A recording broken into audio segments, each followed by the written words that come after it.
الحمدللہ وکفا والصلاة والسلام علی عباده الذین اصطفا خصوصاً علی افضلہم وخاتم النبیین محمد الامین وعلی آلہ وصحبہ اجمعین اما بعد فاعوذ باللہ من الشیطان الرجیم بسم اللہ الرحمن الرحیم لا تحرک به لسانک لتعجل به ان علینا جمعہ وقرآنہ فإذا قرأناه فاتبع قرآنہ ثم ان علینا بیانہ صدق اللہ العظیم رب اشرح لی صدری ویسر لی امری واحلل عقدۃ من لسانی یفقہوا قولی اللہم ربنا الہمنا رشدنا واعذنا من شرور انفسنا اللہم ارنا الحق حقا وارزقنا اتباعہ وارنا الباطل باطلا وارزقنا اجتنابہ اللہم ارحمنا بالقرآن العظیم واجعلہ لنا اماما ونورا وہدا ورحمہ اللہم ذکرنا منہ ما نسینا وعلمنا منہ ما جہلنا وارزقنا تلاوتہ آناء اللیل وآناء النہار واجعلہ لنا حجتا یا رب العالمین آمین۔ تعارف قرآن کے ضمن میں کل جو چند عنوانات کے تحت گفتگو ہوئی تھی، میں صرف ان عنوانات کو دہرا رہا ہوں۔ سب سے پہلے قرآن حکیم کے بارے میں ہمارا اجمالی عقیدہ کیا ہے؟ 3 جملے، یہ اللہ کا کلام ہے جو محمد الرسول اللہ صلی اللہ علیہ وسلم پر نازل ہوا اور کل کا کل محفوظ ہے، من و عن موجود ہے۔ پھر ان میں سے ایک ایک جملے کی وضاحت کلام اللہ ہونے کے اعتبار سے بعض پہلو جن پر ہم نے ذرا گہرائی میں اتر کر غور کیا۔ نمبر 2، حضور پر اس کے نزول کی کیفیت، زمانہ نزول، علاقہ نزول، تاکہ نزول قرآن کا معاملہ ہمارے ذہنوں میں ٹائم اینڈ سپیس کمپلیکس کے حوالے سے آ جائے۔ ایک خاص وقت معین ہے، ایک خاص علاقہ ہے کہ جس میں قرآن مجید نازل ہوا۔ پھر یہ کہ اس کی محفوظیت، اس کی حفاظت کا ذمہ اللہ نے لیا، من و عن محفوظ ہے۔ اس کے بعد 5واں عنوان تھا کل ہمارا، اس کی زبان عربی مبین، اور وہ بھی خاص حجاز کے بادیہ نشینوں کی زبان، قریش کا لہجہ، اس میں یہ قرآن حکیم نازل ہوا۔ اور یہ کہ یہ بات تسلیم کی گئی کہ بلاغت اور فصاحت کی معراج، چنانچہ اس پر آج مزید کچھ گفتگو بھی ہوگی۔ 6واں عنوان تھا قرآن کے اسماء اور صفات۔ میں نے عرض کیا تھا کہ 55 اسماء و صفات کا ذکر کیا ہے علامہ سیوطی نے، اگرچہ وہ فہرست بھی کسی اعتبار سے مکمل نہیں کہی جا سکتی، تاہم جو بڑے بڑے نام ہیں، میں نام ان کو قرار دیتا ہوں جو معرفہ صورت میں آئے ہو اور خود اپنی جگہ پر مفرد صورت میں، یہ نہیں کہ بغیر کسی اور لفظ کے ساتھ صفت کے طور پر آئے ہوں۔ قرآن مجید، اب یہ مجید یہاں قرآن کی صفت کے طور پر آیا ہے، اس کو ہم صفت کہیں گے، لیکن یہاں اگر کسی جگہ پر لفظ آتا ہے محض اپنی جگہ پر مفرد کی حیثیت سے اور معرفہ کی شکل میں، الذکر انا نحن نزلنا الذکر وانا لہ لحافظون، تو یہاں یہ الذکر اس کا نام ہوگا۔ تو القرآن، الکتاب، الذکر، الہدا، النور، الفرقان، الوحی، یہ اس کے بڑے بڑے نام ہیں جو قرآن مجید میں وارد ہوئے۔ صفات اس کی، میں اس وقت اس کی تفصیل میں نہیں جانا چاہتا، میں کل بیان کر چکا ہوں، صفات بہت ہیں۔ پھر یہ کہ لفظ قرآن پر ہم نے ذرا گہرائی میں اتر کر غور کیا، اس لیے کہ یہ ایکسکلوسیو نام ہے، کسی اور کے لیے یہ لفظ قرآن مجید میں نہیں آیا، کسی اور کتاب کے لیے اللہ تعالیٰ کی طرف سے پچھلی جو نازل شدہ کتابیں ہیں ان کے ضمن میں۔ پھر یہ معرفہ بھی آیا ہے اور یہ نکرہ کی شکل میں بھی آیا ہے۔ میں تفصیل سے عرض کر چکا ہوں کہ 2 رائے ہیں، ایک یہ کہ یہ اس میں جامد ہے، اس میں علم ہے،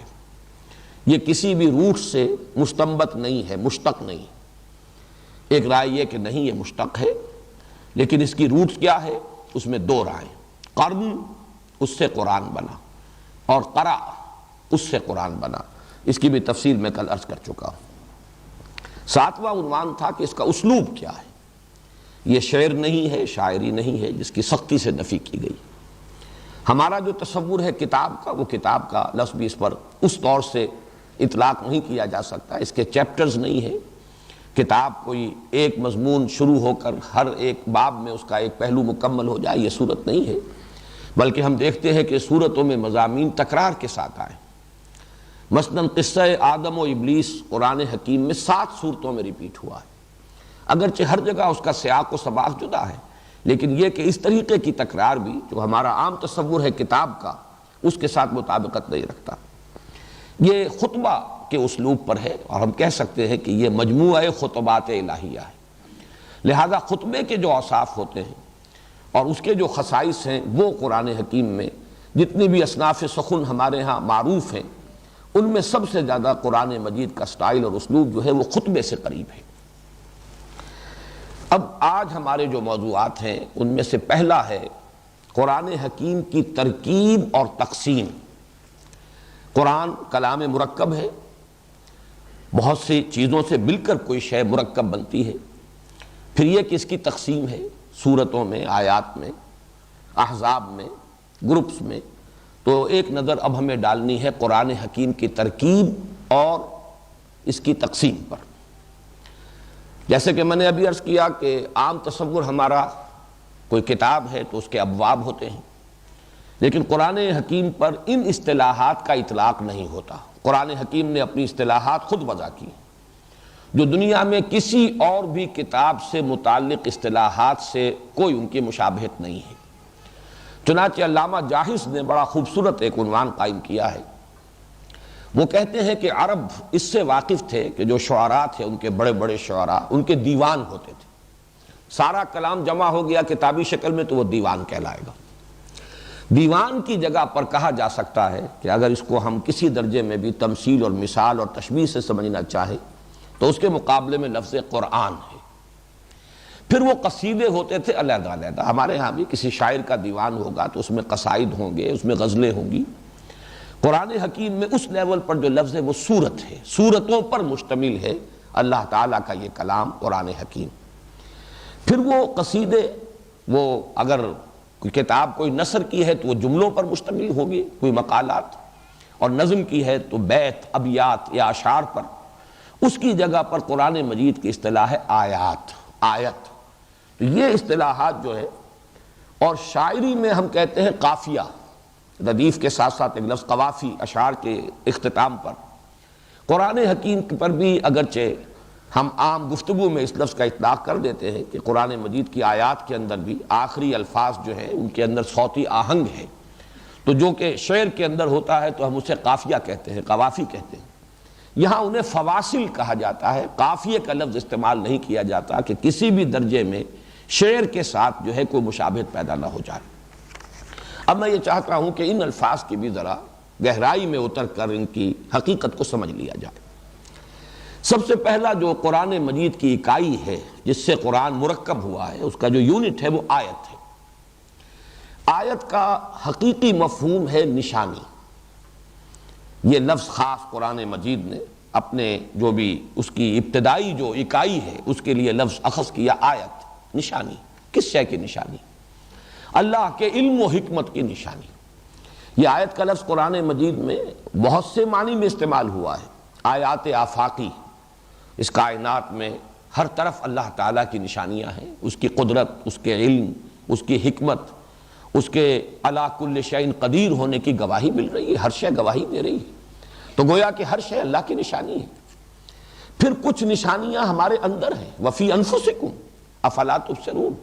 سنریہم آیاتنا فی الآفاق وفی انفسہم حتی یتبین لہم انہ الحق۔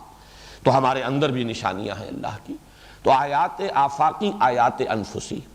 اور تیسرا پھر اس لفظ کا اطلاق ہوتا ہے قرآن مجید کے، اب میں لفظ جملہ نہیں کہہ سکتا، نہ اس کو ہم ورس بھی نہیں کہہ سکتے۔ انگریزی میں ہم بائبل وغیرہ کے تتبع میں کہہ دیتے ہیں جب ترجمہ کرتے ہیں ورس نمبر فلاں، لیکن حقیقت میں یہ لفظ جو کا تو رہنا چاہیے، اسے کسی دوسرے لفظ کے ساتھ ترجمہ کر کے اس کی جگہ پر کوئی لفظ نہیں آنا چاہیے، بعین ہی الفاظ عام کیے جانے چاہیے۔ قرآن کی اکائی آیت ہے، نہ وہ جملہ ہے، نہ وہ مصرع ہے، نہ وہ ورس ہے۔ بہرحال آیت جو ہے یہ تیسرا، ایک آیات آفاقی اللہ کی نشانیاں، آیات انفسی وہ بھی نشانیاں اللہ کی، اور یہ آیات قرآنیہ جو ہے یہ در حقیقت یہ بھی اللہ تعالیٰ کے حکمت بالغہ اور علم کامل کی نشانی ہے۔ یہ ہے لفظ جو کہ اس کی اکائی کے طور پر استعمال ہوا۔ پھر یہ نوٹ کیجئے کہ آیات کا جو تعین ہے وہ کسی گرامر کے اصول پر نہیں ہے، کسی بیان، کسی نحو کے اصول پر، کوئی اجتہاد اس میں انسانی جو ہے وہ داخل نہیں ہے۔ اس کے لیے ایک اصطلاح نوٹ کر لیجئے، توقیفی۔ توقیفی سے مراد ہے موقوف علیہ ہے محمد الرسول اللہ صلی اللہ علیہ وسلم کے بتانے پر۔ چنانچہ ہم دیکھتے ہیں آیات بہت طویل بھی ہیں، آیت الکرسی 10 جملے اس کے اندر ہیں، مکمل جملے 10، لیکن آیات ایسی بھی ہیں صرف حروف مقطعات، حامیم آیت ہو گئی، حالانکہ اس کا مفہوم ہمیں کوئی معلوم نہیں، عام زبان کے اعتبار سے اس کے کوئی معنی معین نہیں کیے جا سکتے۔ پھر یہ کہ یہ تو حروف ہیں، حروف ہجا، حروف تہجی، اس کو مرکب کلام بھی نہیں کہہ سکتے، اور مرکب اس لیے نہیں ہے کہ ان کو پڑھا جاتا علیحدہ علیحدہ، اس لیے حروف مقطعات کہلاتے ہیں۔ حامیم عین سین قاف توڑ توڑ کر علیحدہ علیحدہ پڑھے جائیں گے، ان کو جمع نہیں کر سکتے۔ اسی طریقے سے الف لام میم، علم نہیں پڑھا جا سکتا اس کو، لیکن یہ بھی آیت ہے۔ پھر اس میں بھی ایک بات خاص نوٹ کیجئے کہ جہاں ایک ایک حرف آیا ہے، سورہ نون ہے، سورہ قاف ہے، سورہ صاد ہے، صاد والقرآن ذی الذکر، نون والقلم وما یسطرون، قاف والقرآن المجید، یہاں ایک حرف پر آیت نہیں بنی، لیکن دو دو حروف پر آیتیں بن گئی۔ حامیم یہ 7 جگہ پر آیا ہے اور مکمل آیت ہے، الف لام میم آیت ہے۔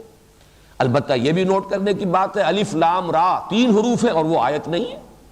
معلوم ہوا یہاں کوئی اصول نہیں ہے، کوئی قاعدہ نہیں ہے، کوئی اجتہاد کی بنیاد نہیں ہے، کوئی گرامر کا قاعدہ اور قانون نہیں ہے، کوئی بیان اور منطق کا قاعدہ اور قانون نہیں ہے، بلکہ یہ امور کلیتاً توقیفی ہیں کہ حضور کے بتانے سے معلوم ہو۔ البتہ چونکہ حضور سے پھر مختلف روایات ہیں، اس پہلو سے کہیں کہیں فرق ہوا ہے، چنانچہ آیات جو ہیں قرآن مجید کی ان کی تعداد متفق علیہ نہیں ہے۔ یہ تو اتفاق ہے اس پر کہ 6000 سے زائد ہیں، 6216 ہیں، 6616 ہیں، مختلف اس کی مختلف اسباب ہیں۔ ایسا بھی ہے کہ بعض صورتوں کے اندر آیات کا تعین کے اندر بھی فرق ہے، بعض جگہوں پر یہ ہو گیا، لیکن یہ سب کے سب کسی کا اپنا اجتہاد نہیں، یہ سب حضور صلی اللہ علیہ وسلم سے نقل ہونے کی بنیاد پر۔ چنانچہ آیت بسم اللہ جو 113 مرتبہ قرآن مجید میں سورتوں کے شروع میں آتی ہے، اس لیے کہ کل تعداد سورتوں کی 114 ہے، اور 114 میں سے صرف ایک سورت ہے جس سے پہلے یہ نہیں آتی ہے، آیت بسم اللہ لکھی ہوئی درج نہیں ہے، سورہ توبہ سے قبل، باقی 113 مرتبہ ہے۔ اب یہ بھی فرق ہے گنتی کا کہ ہر مرتبہ اس کو اگر شمار کیا جائے تو وہ 113 تعداد بڑھ جائے گی، ہر مرتبہ شمار نہ کیا جائے تو 113 تعداد کم ہو جائے گی۔ اس اعتبار سے تعداد آیات قرآن متفق علیہ نہیں ہے، بلکہ اس میں اختلاف ہے۔ 6000 سے زائد یہ تقریباً لگ بھگ تعداد ہے۔ پھر ہم نے دیکھا جیسا کہ میں نے عرض کیا صرف حروف مقطعات پر بھی آیت ہے، پھر مرکبات ناقصہ جنہیں کہتے ہیں والعصر آیت ہو گئی، مکمل جملہ بھی آیت ہے، اور ایسی آیتیں بھی ہیں کہ جس میں 10 جملے موجود ہیں۔ اب یہ آیتیں جب گروپ ہوئی ہیں تو سورتیں وجود میں آئیں۔ سورت کا لفظ ماخوذ ہے سور سے، اور یہ لفظ قرآن مجید میں سورہ حدید میں آیا ہے فصیل کے معنی میں۔ چونکہ پچھلے زمانے میں شہروں کا تصور ہوتا تھا کہ ہر شہر کے باہر گردا گرد ایک فصیل ہوتی تھی جو شہر کا احاطہ کر لیتی تھی، شہر کی حفاظت کا کام بھی دیتی تھی، شہر کی حد بندی بھی کرتی تھی۔ تو گویا کہ آیات کو جب جمع کیا گیا تو اس سے جو فصیلیں وجود میں آئیں، فصل کہتے ہیں علیحدہ کرنے والی شے، تو گویا کہ ایک صورت دوسری صورت سے جو علیحدہ ہو رہی ہے تو اس کے جو علیحدگی کی بنیاد ہے اس کے لیے لفظ فصیل سور اور اس سے صورت بنا ہے۔ تو یہ صورتیں، یہ چیپٹرز نہیں ہیں، یہ صورتیں ہیں قرآن حکیم کی۔ باقی ان میں جو معنوی ترتیب ہے وہ میں بعد میں عرض کروں گا۔ صورتوں کی بھی آپ کو معلوم ہے کہ جیسے آیات کا معاملہ ہے ایسے صورتوں کا ہے، بہت چھوٹی بھی ہے، صرف تین آیات پر بھی 3 سورتیں قرآن حکیم کی ہیں جو مشتمل ہیں، سورۃ العصر، سورۃ النصر، سورۃ الکوثر۔ پھر 285 یا 286 آیات بھی ہیں، کیونکہ سورہ بقرہ کی آیات میں یہ تعداد کے اعتبار سے رائے میں فرق ہے کہ 285 ہے یا 286۔ یہ سب سے زیادہ تعداد ہے آیات کی سورہ بقرہ کی، باقی 227 سورہ شعراء، 206 سورہ اعراف، تو گویا کہ 200 سے زائد بھی جو تعداد موجود ہے، اور 3 آیات پر بھی مشتمل صورتیں ہیں۔ تو یہ چیزیں بھی توقیفی ہیں، محمد الرسول اللہ صلی اللہ علیہ وسلم کے بتانے سے معلوم ہوئی ہیں۔ اگرچہ صورتوں کے بارے میں ایک ضعیف سا قول سلف میں موجود ہے کہ اس میں صحابہ کے اپنے اجتہاد کو دخل ہے، جہاں تک آیات کا تعلق ہے اس کے بارے میں کوئی قول موجود نہیں، اس میں تو توقیفی ہونا ان کا بالکل متفق علیہ اور ہر شک و شبہ سے بالا تر۔ لیکن یہ کہ اجماع جو ہے تقریباً محققین کا، علماء کا، وہ یہی ہے کہ صورتوں کا بھی جو یہ تعین ہے، اس کی تعین یہ بھی حضور صلی اللہ علیہ وسلم نے فرمائی ہے، وہ میں بعد میں ذرا وضاحت کے ساتھ بھی عرض کر دوں گا۔ البتہ ایک ضعیف سا قول ملتا ہے اس کے بارے میں کہ شاید کسی اجتہاد سے صحابہ کرام نے یہ کام خود کیا ہو، یہ قول ضعیف ہے، اور یہ مختار قول نہیں ہے، اختیار کردہ قول نہیں ہے، بلکہ اجماع جو ہے اسی پر ہے کہ آیتوں کی تعین بھی توقیفی اور سورتوں کی تعین بھی توقیفی ہے۔ اب اس سے آگے دور صحابہ میں صرف ایک لفظ اور ملتا ہے، سورتوں کی گروپنگ، اور وہ 7 منزلوں کی شکل میں یا 7 احزاب کی شکل میں۔ حزب کا لفظ ملتا ہے احادیث میں، لیکن وہ اصل میں ایک ہی معنی میں نہیں ہے۔ اس معنی میں بھی یہ لفظ استعمال ہوتا تھا کہ ہر شخص اپنا ایک معین کر لیتا تھا کہ اتنی مقدار میں روزانہ پڑھوں گا، یہ گویا کہ اس کا اپنا حزب ہے۔ تو جیسے کہ ایک حدیث میں آیا ہے کہ من نام عن حزب ہی، جو شخص کسی وجہ سے کسی رات کو اپنے حزب کو پورا نہ کر سکے، جتنا بھی اس نے معین کیا ہو، کوئی سبب ہو جائے بیماری کی وجہ سے یا نیند کا غلبہ ہو جائے، تو اسے چاہیے کہ اپنے اس قرات یا تلاوت کا جو معمول ہے، اس کی جو مقدار، جو حزب اس نے اپنے لیے معین کیا ہے، وہ دن کے وقت ضرور کر لے۔ لیکن یہ کہ حزب کا ایک اصطلاح کے لفظ کے اعتبار سے یہ لفظ جو ہے پھر بعد میں جو مستعمل ہوا اور مشہور اور معروف ہوا، وہ اس معنی میں کہ چونکہ صحابہ کرام میں سے اکثر ہر ہفتے قرآن مجید کی تلاوت ختم کرتے تھے، لہذا ضرورت محسوس ہوئی کہ 7 حصے اس قرآن کے ایسے ہو جائیں کہ ایک حصہ روزانہ انسان اگر پڑھ لے تو ہر ہفتے وہ ختم قرآن کر لے، قرآن مجید کا ایک دور اس کا مکمل ہو جائے ہر ہفتے۔ اس لیے پھر سورتوں کو گروپ کیا گیا۔ یہ چونکہ اس کے لیے لفظ ہمارے ہاں آج کل جو زیادہ مستعمل ہے وہ ہے منزل، لیکن یہ کہ حزب کا لفظ جو ہے یہ احادیث وغیرہ میں روایات میں آتا ہے۔ اس میں بڑی خوبصورتی ہے، ایسا نہیں کیا گیا کہ یہ 7 حصے لازماً بالکل مساوی کیے جائیں۔ اگر ایسا ہوتا تو ظاہر بات ہے کہ صورتیں ٹوٹ جاتی ہیں، ان کی فصیلیں ٹوٹ جاتی ہیں۔ پوری صورتیں جمع کی گئی ہیں۔ ایک حزب ہے جو 5.25 پارے کا ہے، ویسے تو یہ کہ 30 پارے اگر آپ کہیں گے تو 30 پارے کو 7 پر تقسیم کرنا ہے تو تقریباً 4.5 سے کچھ کم یہ مقدار ہونی چاہیے ایک حزب کی یا ایک منزل کی، لیکن نہیں، 5.25 پارے، 4.25 پارے۔ آخری حزب جو ہے حزب مفصل کہلاتا ہے، یا آخری منزل سورہ قاف سے شروع ہو کر سورۃ الناس تک، یہ 4.25 پارے بن جاتے ہیں۔ پہلا حزب جو ہے وہ سورہ نساء کے خاتمے پر ختم ہوتا ہے۔ 3 سورتیں جو ہیں سورہ فاتحہ کے بعد اس میں شامل ہیں، سورہ بقرہ، سورہ آل عمران، سورہ نساء، یہ 5.25 پارے بن جاتے ہیں۔ تو کچھ حزب چھوٹے ہیں، کچھ بڑے ہیں، لیکن یہ کہ اس کے اندر سورتوں کو پورا رکھا گیا ہے، سورتوں کی فصیلیں نہیں ٹوٹی ہیں، یہی ان کا حسن ہے۔ باقی یہ کہ معلوم ہوتا ہے کہ یہ شے کچھ اللہ تعالیٰ کی طرف سے ہے، اگرچہ اس کے بارے میں نہیں کہہ سکتا کہ یہ جو منزلوں کی تعین ہے یہ بھی توقیفی ہے یا نہیں، لیکن یہ کہ جو حسن اس میں پیدا ہوا ہے عددی اعتبار سے معلوم ہوتا ہے کہ وہ بھی اللہ تعالیٰ ہی کے حکمت کا مظہر ہو سکتا ہے۔ کہ سورہ فاتحہ کو اگر علیحدہ رکھ دیا جائے کہ یہ تو پورے قرآن حکیم کے لیے مقدمہ یا دیباچہ ہے، تو سورہ فاتحہ کے بعد پہلا حزب یا پہلی منزل 3 سورتوں پر مشتمل ہے، سورہ بقرہ، سورہ آل عمران، سورہ نساء۔ دوسری منزل 5، تیسری منزل 7 سورتوں پر مشتمل، چوتھی منزل 9 سورتوں پر مشتمل، پانچویں منزل 11 سورتوں پر مشتمل، چھٹی منزل 13 سورتوں پر مشتمل، اور پھر حزب مفصل، جیسا کہ آپ کو معلوم ہے آخر میں جا کے سورتیں بہت چھوٹی چھوٹی بھی ہیں۔ تو وہ آخری منزل جو ہے یا آخری حزب، اس میں 65 صورتیں ہیں، یہ بھی 13 کا ملٹیپل بنتا ہے، 13 ضرب 5 65، تو گویا کہ 3 5 7 9 11 13 اور 65 یہ صورتیں ہیں کہ جو گروپ کی گئی ہیں،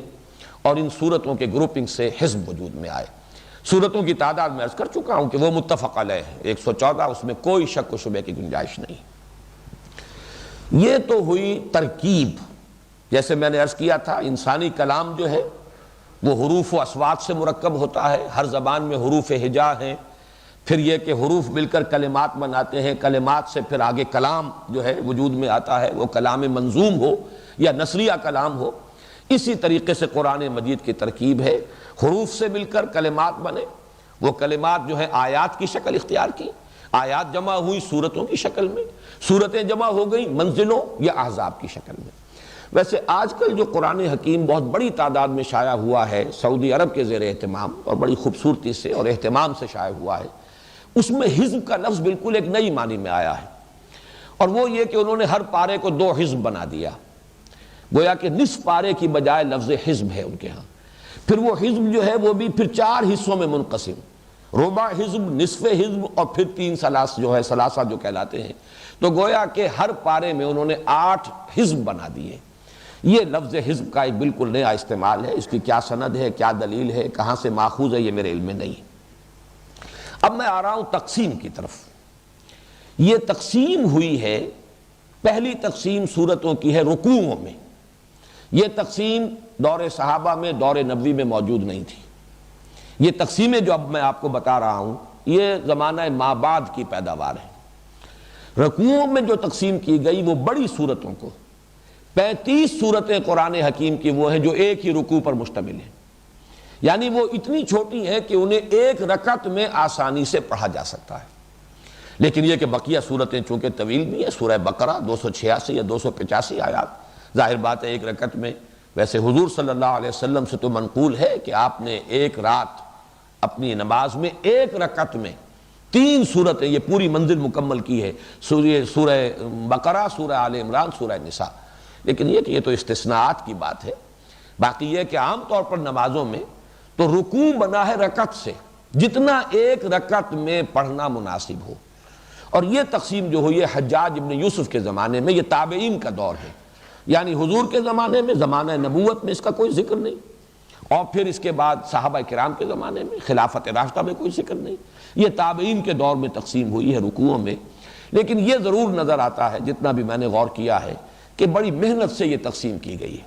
معانی پر غور کرتے ہوئے تقسیم کی گئی ہے، کہ کس جگہ پر ایک مضمون مکمل ہو گیا ہے، دوسرا مضمون شروع ہو رہا ہے، تو گویا کہ وہاں اگر رکوع کر دیا جائے تو بات ٹوٹے گی نہیں۔ اگرچہ ہمارے ہاں عام طور پر چونکہ جو ائمہ مساجد ہیں وہ پڑھے لکھے لوگ نہیں ہوتے، عربی زبان سے واقف نہیں ہوتے، تو اکثر تو بہت تکلیف ہوتی ہے، وہ رکوع ایسی جگہ پر کرتے ہیں جہاں کہ کلام جو ہے بالکل درمیان میں ہے، وہ منقطع ہو جاتا ہے، ٹوٹ جاتا ہے، پھر اگلی رکعت میں شروع کرتے ہیں جہاں سے وہ بالکل معنوی اعتبار سے جو ہے بہت ہی گراں گزرنے والی بات۔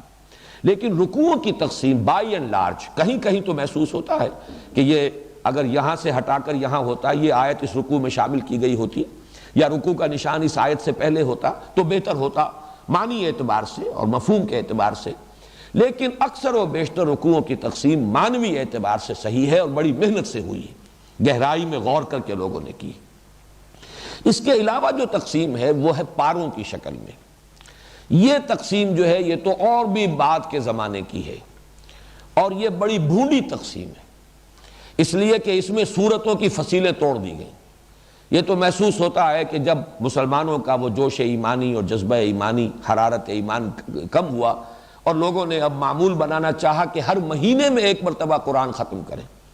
تو اب انہیں ضرورت پیش آئی کہ اس کو 30 حصوں میں تقسیم کیا جائے۔ وہ 30 حصوں میں تقسیم کرنے میں غالباً کسی نے وہی حرکت کی ہے کہ کوئی مصحف اس کے پاس تھا اور اس نے صفحے گن کر 30 پر تقسیم کرنے کی کوشش کی ہے، وہ جہاں بھی اب صفحہ کٹ گیا، تو چنانچہ وہ پارے شروع ہو جاتے ہیں۔ بلکہ ایک بڑی ہی بھونڈی تقسیم جو ہے اس کی مثال سامنے آتی ہے سورہ حجر کی، ایک آیت 13ویں پارے میں، باقی پوری سورت 14ویں پارے میں۔ ہمارے ہاں جو مصحف ہیں ان میں آپ کو یہی شکل نظر آئے گی، اگرچہ وہ جو سعودی عرب سے جو اب شائع ہو رہا ہے قرآن حکیم بڑے پیمانے پر، اگرچہ اب انہوں نے ہمارے پاکستانی اور ہندوستانی مسلمانوں کے لیے اس انداز میں بھی قرآن شائع کر دیا ہے جس سے کہ ہم مانوس ہیں، لیکن جو بڑی تعداد میں انہوں نے شائع کیا تھا ابتداءً، اس میں رموز و اوقاف بھی مختلف ہیں، تو ان میں پارے انہوں نے رکھے ہیں جز، لیکن یہ کہ میں نے دیکھا کہ انہوں نے 14واں پارہ شروع کیا سورہ ہجر کی پہلی آیت سے، گویا کہ وہ تقسیم جو تھی پارے کی جو ہمارے ہاں پہلے معروف تھی، اس میں انہوں نے اجتہاد سے کام لیا ہے، اگرچہ پاروں کی تقسیم باقی رکھی۔ بعض دوسرے عرب ممالک سے جو مصحف شائع ہوتے ہیں ان میں پاروں کا ذکر ہی نہیں ہوتا، اس لیے کہ یہ کوئی متفق علیہ چیز نہیں ہے، اور یہ جیسا کہ میں نے عرض کیا زمانہ تابعین میں بھی اس کا کوئی تذکرہ نہیں ہے، یہ اس سے بہت بعد کی بات ہے۔ ہمارے ہاں تو وہ جو 3 زمانے ہیں جنہیں کہا جاتا ہے کہ مشہود لہا بالخیر، وہ تو یہ ہے کہ خیر و امتی قرنی ثم الذین یلونہم ثم الذین یلونہم،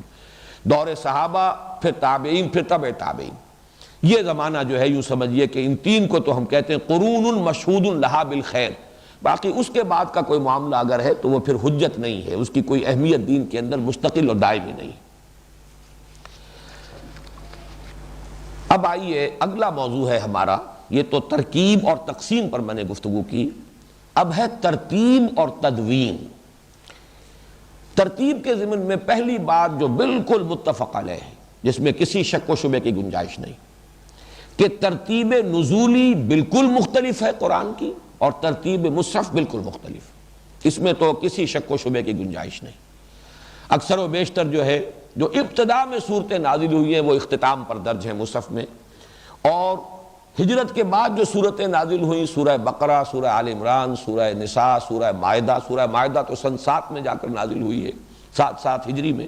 ان کو شروع میں رکھا گیا ہے، تو اس میں تو کسی شک و شبے کی گنجائش نہیں کہ ترتیب نزولی اور ترتیب مصحف یہ مختلف ہے۔ جہاں تک ترتیب نزولی کا تعلق ہے، اس سے ایک دلچسپی ہوتی ہے ہر طالب علم کو جو قرآن مجید پر غور کرنا چاہتا ہے، اس لیے کہ یقیناً قرآن حکیم کے معنی اور مفاہیم کا ایک نیا ڈائمنشن ہے جو ترتیب نزولی کے حوالے سے سامنے آتا ہے۔ ایک تو یہ کہ پھر ایک خاص پس منظر کے ساتھ صورتیں جو ہیں جڑتی چلی جاتی ہیں، ابتدا میں کیا حالات تھے یہ صورتیں نازل ہوئیں، پھر حالات میں کیا تبدیلی ہوئی یہ صورتیں نازل ہوئیں، پھر حالات نے کیا پلٹا کھایا پھر یہ صورتیں نازل ہوئیں۔ تو اس طریقے سے اگر ترتیب نزولی سے قرآن حکیم کو مرتب کیا جائے تو ایک اعتبار سے تو میں کہا کرتا ہوں وہ سیرت النبی کی کتاب بن جائے گی، اس لیے کہ وہ ادوار ہیں آغاز وحی کے بعد سے لے کر اور آپ کے انتقال تک، یہ گویا کہ زمانہ ہے جس میں قرآن نازل ہوا، اور اس میں اگر ترتیب نزولی کے اعتبار سے صورتوں کو جمع کر دیا جائے یا آیات کو جمع کر دیا جائے تو ایک اعتبار سے وہ سیرت النبی کی کتاب بن جائے گی۔ دوسرے یہ کہ اس پورے زمانے سے جسے میں نے کہا تھا کہ یہ ٹائم اینڈ سپیس اس کا ہے، اس کے ساتھ ایک مجموعی جو ہے ربط قائم ہو جاتا ہے قرآن حکیم کی آیات اور صورتوں کا، اور اس کے سمجھنے میں غور و فکر کرنے میں مدد ملتی ہے۔ تو قرآن مجید کے ہر طالب علم کو اس سے دلچسپی ہونا یہ بات سمجھ میں آتی ہے۔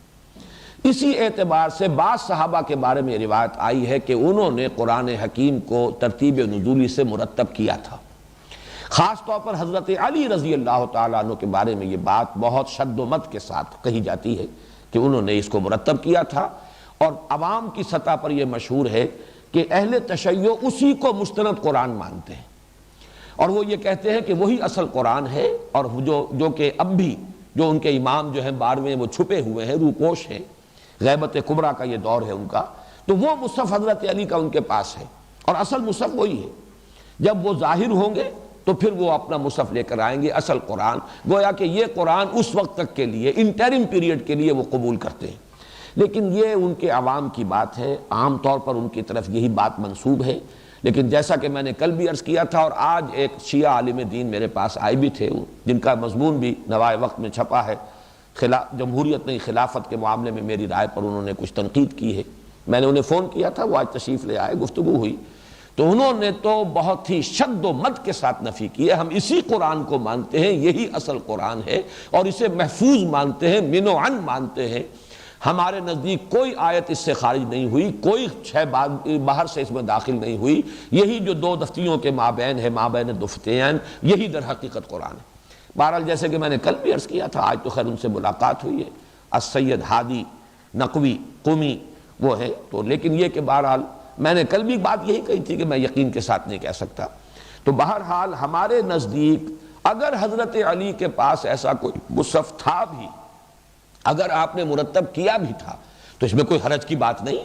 اس لیے کہ علمی اعتبار سے، تحقیق کے اعتبار سے، قرآن مجید پر غور و فکر کرنے کے اعتبار سے بعض انگریزی تراجم جو کیے گئے ہیں قرآن مجید کے، ان میں بھی یہی ترتیب نزولی کے اعتبار سے سورتوں کو مرتب کر کے اور پھر ترجمہ کیا گیا ہے،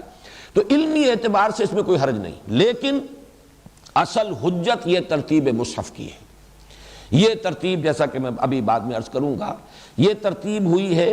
بڑی ہی یوں سمجھیے کہ توقیفی انداز میں، یہ محمد الرسول اللہ صلی اللہ علیہ وسلم کی دی ہوئی ترتیب ہے، اور یہی ترتیب جو ہے لوح محفوظ میں ہے، اس لیے کہ کل میں نے عرض کیا تھا اصل قرآن تو وہاں ہے، انہ لقرآن کریم فی کتاب مکنون بل هو قرآن مجید فی لوح محفوظ، تو یہ وہ جو انہ لفی ام الکتاب لدینا لعلی حکیم، اصل قرآن تو وہ ہے، اس میں جو ترتیب ہے وہ یہی ہے کہ جو ہمارے سامنے اس وقت ترتیب مصحف ہے اور سورتوں کا اور آیات کا جو معاملہ ہوا ہے، یہی دین میں حجت ہے۔ البتہ ایک علمی دلچسپی کے اعتبار سے ترتیب نزولی پر غور کرنا، اور یہ بھی میں آج دیکھ رہا تھا الاتقان فی علوم القرآن، تو کسی کا بہت ہی زور کے ساتھ اور بہت ہی تاکید کے ساتھ یہ قول نقل کیا ہے جلال الدین سیوطی رحمۃ اللہ علیہ نے، کہ اگر تمام انسان اور جن مل کر کوشش کر لیں تب بھی ترتیب نزولی پر قرآن کو مرتب نہیں کیا جا سکتا، اس لیے کہ اس کے بارے میں ہمارے پاس معلومات ہے ہی نہیں۔ ترتیب کیا تھی نزول کی؟ آیات بھی ہیں، بہت سی صورتوں کے اندر آیات، بعد میں آیت نازل ہونے والی آیت آ گئی ہے، اور شروع میں نازل ہونے والی جو ہے وہ بعد میں آئی ہے، یہ چیزیں موجود ہیں۔ اس اعتبار سے ایک ایک آیت کے بارے میں معین کرنا اور ان کی ترتیب کے بارے میں کوئی اجماع، یہ ناممکن ہے۔ اب تو مصحف اصل میں وہی ہے کہ جو ہمارے پاس ہے، اور اس کی ترتیب یہ بھی توقیفی ہے، محمد الرسول اللہ صلی اللہ علیہ وسلم نے کرائی ہے، وہ میں ابھی تفصیل سے اس کے بعد عرض کروں گا تدوین کے 3 مراحل کے ضمن میں۔ یہ جو ترتیب مصحف ہے،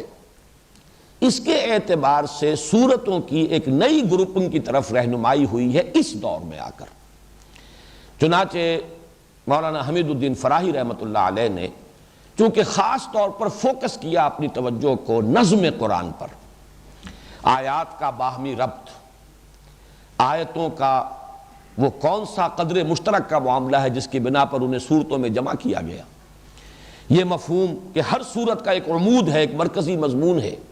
بظاہر آیات جو ہے وہ غیر مربوط نظر آتی ہیں کہ ان میں گویا کہ کوئی منطقی ربط نہیں ہے، لیکن حقیقتاً منطقی ربط ہے،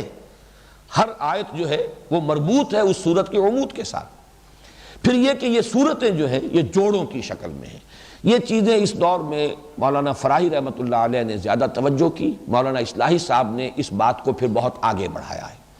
میں اس کے ضمن میں ایک پہلے جو اشتباہ پیدا ہو سکتا ہے اسے رفع کر دینا چاہتا ہوں۔ اگر یہ خیال ہو کہ یہ قرآن مجید کا یہ پہلو کیا سبب ہے کہ ابھی سامنے آیا، اس سے پہلے اس پر غور نہیں ہو سکا،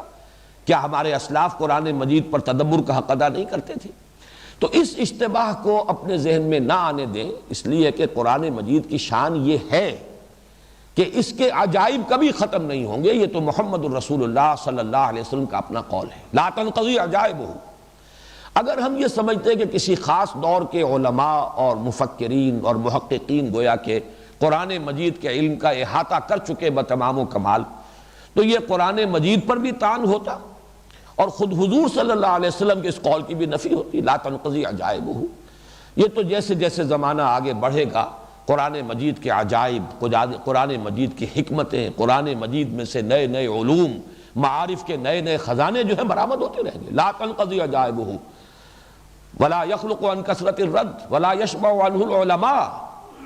اس کے عجائب کبھی ختم نہیں ہوں گے، اہل علم اس سے کبھی سیر نہیں ہوں گے کہ یہ محسوس کریں کہ بس جتنا ہمیں لینا تھا ہم لے چکے، اب اس میں کچھ اور نہیں، یا ہمارے اندر کوئی طلب اور نہیں اس کے لیے،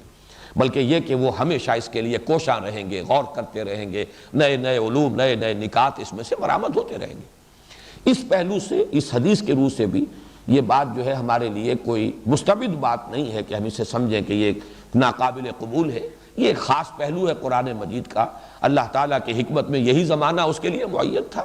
اور ظاہر بات ہے جو بھی کوئی پہلو اس کا نیا دریافت ہوگا وہ کسی نہ کسی انسان کے ذریعے سے ہوگا، اس لیے اس کے اندر کسی بھی درجے میں طبیعت کے اندر بعد محسوس نہ کریں۔ تو چونکہ مولانا فراہی نے اس نظم قرآن کو اپنا خصوصی موضوع بنایا اور پھر ان کا جو تفسیر قرآن وہ لکھنا چاہتے تھے وہ لکھ نہیں سکے، صرف چند صورتوں کی تفاسیر انہوں نے لکھی ہیں، ان میں سے بھی بعض نامکمل ہیں۔ وہ ایک مفکر قسم کے انسان تھے، مصنف قسم کے انسان نہیں تھے، اور مفکر انسان جو ہے وہ مسلسل غور کرتا رہتا ہے، غور کرتا ہے تو اس کے سامنے نئے نئے پہلو آتے رہتے ہیں۔ تو ان کی تصانیف بھی اسی طریقے کی تھی کہ وہ فائل انہوں نے کھولے ہوئے تھے اور اس کے اندر جب کوئی نیا خیال آیا تو وہ کاغذ پر لکھا اور اسے اس فائل میں شامل کر دیا۔ یہ فائل چل رہی ہے، گویا کہ ان کی اکثر جو کتابیں یا تصانیف ہیں جو اب کتابی شکل میں شائع بھی ہوئی ہیں، تو ان کے زمانے میں وہ صرف فائلوں کی شکل میں تھی اور چھپنے کی نوبت تو کسی شے کی آئی نہیں تھی۔ تو وہ مفکر اور مسلسل اس فکر اور سوچ و بچار کا تسلسل جو ہے وہ ان کی آخری لمحے تک جاری رہا ہے۔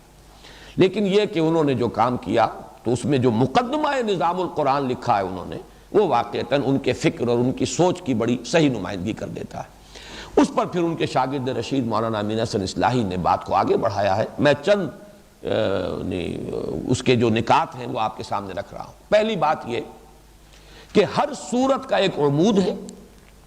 جیسے ایک ہار ہے اس کی ڈوری ہے اور اس میں وہ موتی پروئے ہوئے ہیں، ڈوری نظر نہیں آتی، موتی نظر آئیں گے، لیکن یہ کہ ان کو باندھنے والی شے جو ہے وہ تو در حقیقت وہ ڈوری ہے جس میں کہ وہ پروئے گئے ہیں۔ تو ہر صورت کا ایک مرکزی مضمون ہے، عمود، جس کے ساتھ کہ اس کی تمام آیات مربوط ہیں۔ پھر یہ کہ صورتیں جوڑوں کی شکل میں، اکثر و بیشتر صورتیں قرآن حکیم کے جوڑوں کی شکل میں، اور یوں کہہ سکتے ہیں کہ ایک ہی مضمون کا ایک رخ ایک جوڑے کی ایک صورت میں آ جاتا ہے اور اسی کا دوسرا رخ، جسے ہم کہتے ہیں تصویر کے دو رخ، تو دوسرا رخ جو ہے وہ اس جوڑے کے دوسرے فرد میں آ کر اس طریقے سے گویا کہ مضامین کی تکمیل ہوتی ہے۔ مولانا اصلاحی صاحب نے بھی یہ فرمایا ہے، اور بہرحال اس پر جہاں تک تفصیلی ایک اپلیکیشن کا اس اصول کا تعلق ہے اس میں اختلاف کی گنجائش ہے، اور جو حضرات میرے درس میں تسلسل سے شرکت کرتے رہے انہیں معلوم ہے کہ مجھے بہت سے مواقع پر اختلاف بھی ہے، لیکن اصولاً یہ بات طے ہے کہ قرآن مجید کی اکثر صورتیں جوڑوں کی شکل میں ہیں، لیکن بعض مفرد ہیں، منفرد حیثیت کی مالک ہیں، ان کا جوڑا وہاں کم سے کم اس جگہ پر موجود نہیں ہے۔ اگرچہ میں نے جو اس میں مزید تحقیق کی ہے وہ یہ ہے کہ اکثر ایسی صورتوں کے جوڑے بھی مانن قرآن میں موجود ہیں، مثلا سورہ نور تنہا ہے، منفرد ہے، اسی طریقے سے سورہ احزاب تنہا ہے، منفرد ہے، مدنی صورت، لیکن یہ دونوں آپس میں جوڑے ہیں، جوڑے ہونے کی نسبت اس میں بتمام و کمال موجود ہے۔ اسی طریقے سے سورہ فاتحہ منفرد ہے، ویسے وہ تو اس اعتبار سے بھی منفرد ہے کہ واقعتاً اس کا کوئی جوڑا ہونا بتمام و کمال اس کا کوئی جوڑا بننا ممکن نہیں ہے، اپنی جگہ پر قرآن عظیم سبع من المثانی، لیکن مانن جو ہے سورۃ الناس کا جو میں نے درس دیا تھا ایک ہفتے قبل، تو میں نے بیان کیا تھا کہ سورۃ الناس جو ہے مانن جوڑا بنتی ہے، اس لیے کہ اس میں استعانت، اس میں استعاذہ، پھر اس میں بھی اللہ تعالیٰ کی تین شانیں، رب،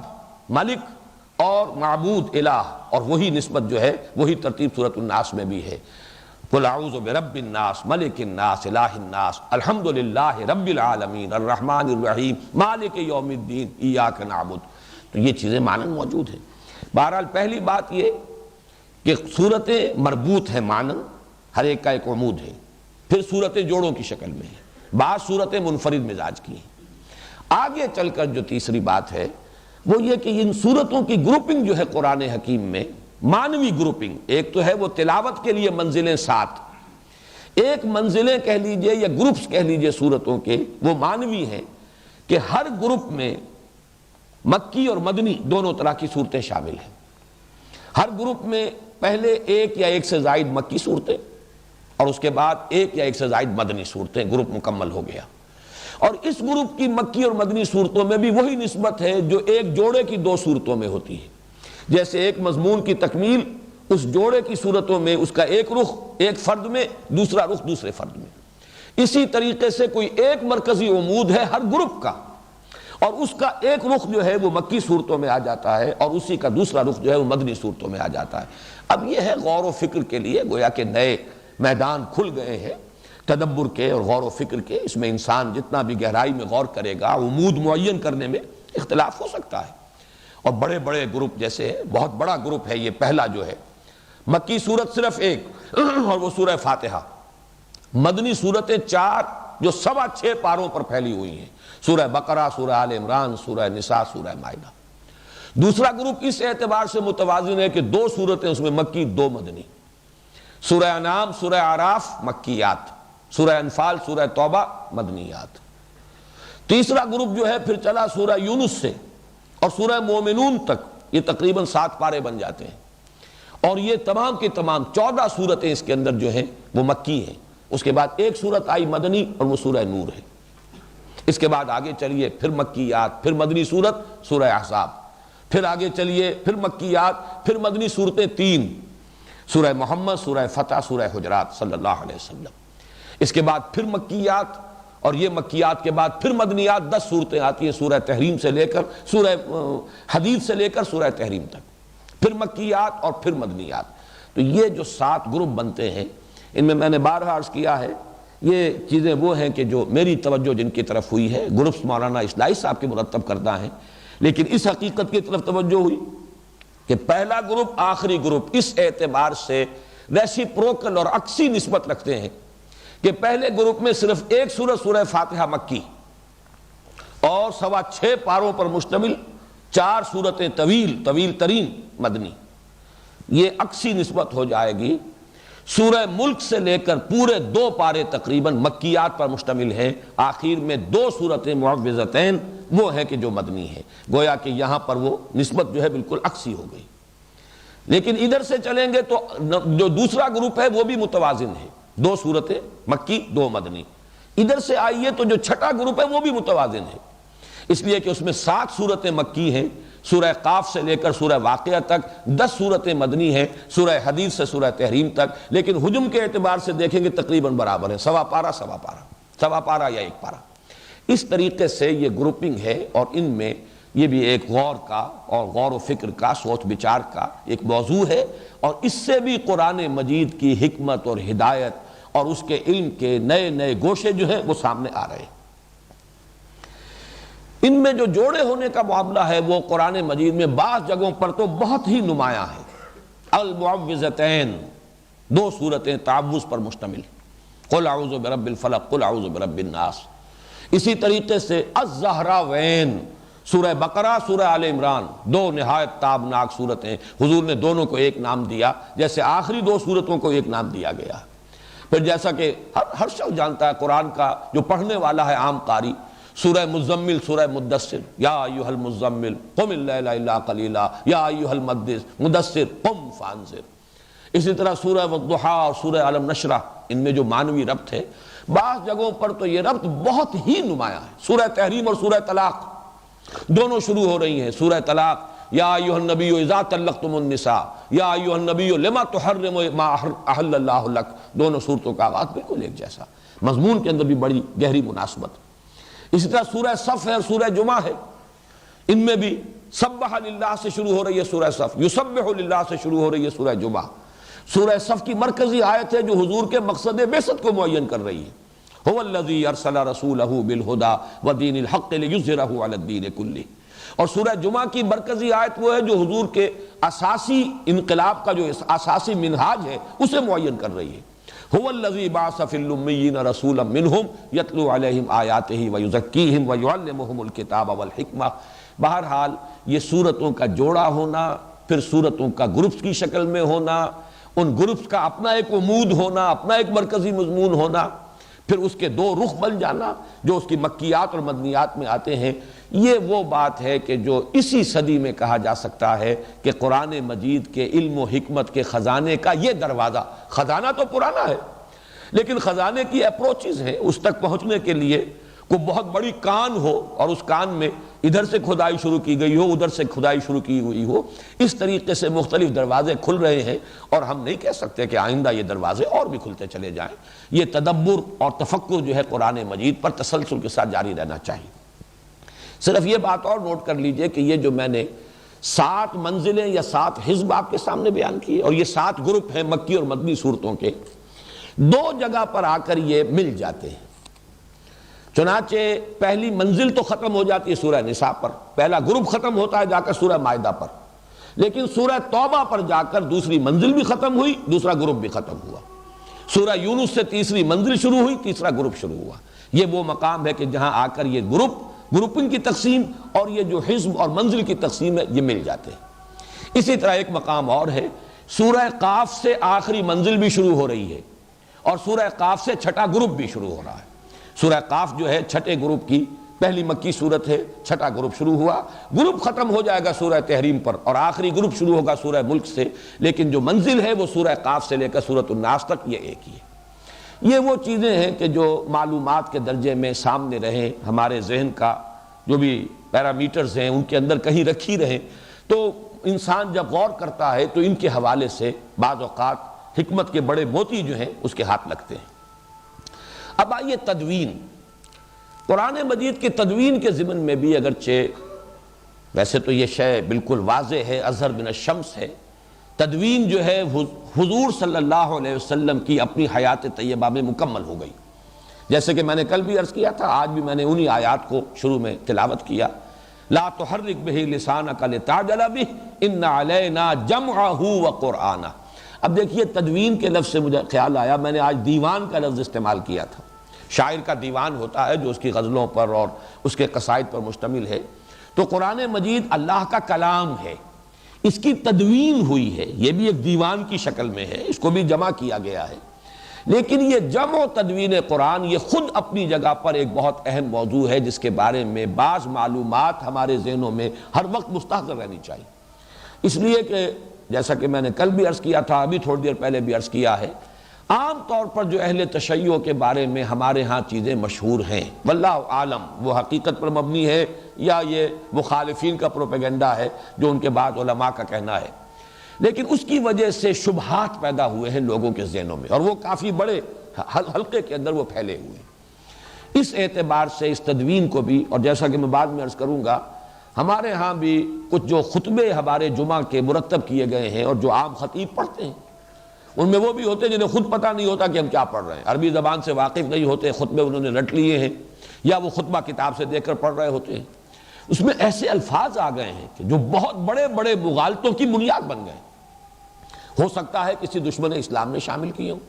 کسی باطنی نے، کسی غالی قسم کے رافضی نے وہ الفاظ شامل کر دیے ہوں، بظاہر وہ مدح ہو رہی ہے، تعریف ہو رہی ہے، حقیقت میں تنقیص ہو رہی ہے اور دین کی جڑ کاٹی جا رہی ہے۔ اس کی مثال بھی اسی تدوین میں آئے گی۔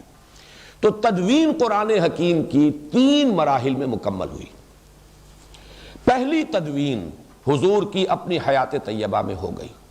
لیکن وہ تدوین کس شکل میں تھی؟ صورتیں معین ہو گئیں، صورتوں کی ترتیب معین ہو گئی، کتابی شکل میں قرآن حضور کی حیات طیبہ تک موجود نہیں تھا۔ لوگوں کے پاس مختلف حصوں پر لکھا ہوا قرآن تھا۔ یہ اونٹ کے شانے کی ہڈی سکیپولا بڑی چوڑی سی ہوتی ہے، عموماً اس پر لکھتے تھے، یا کولے کی ہڈی یہ بھی چوڑی ہوتی ہے اس کے اوپر لکھتے تھے، یا یہ ہے کہ یہ اس کی چونکہ ربز جو ہے بڑی چوڑی ہوتی ہیں ان ربز کے اوپر لکھتے تھے۔ بہت شاذ لوگوں کے پاس کاغذ کہاں تھا، کاغذ اس زمانے میں، کپڑا البتہ زیادہ دستیاب تھا، کپڑے پر بھی لکھا جاتا تھا۔ اس طریقے سے پتھروں پر لکھتے تھے، چھوٹے چھوٹے پتھروں پر بھی آیتیں لکھ لیتے تھے۔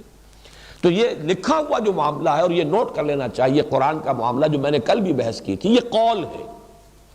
انہو لقول رسول کریم، یہ لکھی ہوئی شکل میں حضور کو نہ دیا گیا، نہ حضور نے لکھی ہوئی شکل میں امت کو دیا۔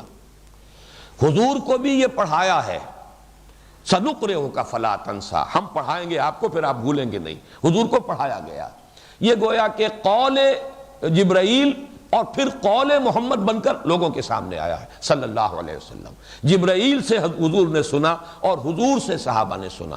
تو اصل میں تو قرآن کی بنیاد جو ہے وہ پڑھی جانے والی شے ہے، یہ لکھی جانے والی شے اصلاً نہیں تھی، لکھی گئی ہے، حضور کے زمانے میں لکھی گئی ہے، اور حضور نے اسی لیے یہ حکم بھی دے دیا تھا، لا تکتبوا عنی الا القرآن، احادیث کو منع کیا تھا کہ میری باتوں کو ابھی مت لکھو، گڑبڑ ہو جائے گا کہیں، قرآن مجید ہی کو لکھو صرف۔ لیکن یہ لکھنا جو ہے اصل نہیں ہے، اصل قرآن حضور کے سینے میں جمع کیا اللہ نے، اور پھر صحابہ کے سینے میں جمع کر دیا محمد الرسول اللہ صلی اللہ علیہ وسلم نے۔ وہ منہ سے منہ کو گیا ہے، قول سے قول کی شکل میں گیا ہے، لوگوں نے سیکھا ہے حضور کے دہن مبارک سے۔ انہ لقول رسول کریم، جس پر میں کل گفتگو کر چکا ہوں۔ بہرحال لکھا ہوا قرآن بھی تھا، لیکن کتابی شکل میں نہیں، جمع شدہ شکل میں نہیں۔ جمع شدہ شکل میں صرف سینوں میں تھا، حفاظ کو یاد تھا، انہیں یاد تھا قرآن اس ترتیب کے ساتھ ہے، اور اس کے لیے سب سے بڑی دلیل یہ ہے کہ ہمیں روایات ملتی ہیں صحیح کہ ہر رمضان مبارک میں جتنا قرآن اس وقت تک نازل ہو چکا ہوتا تھا، حضور اور حضرت جبرائیل جیسے کہ ہمارے ہاں بھی رمضان مبارک کے آنے سے پہلے دورہ کرتے ہیں حفاظ،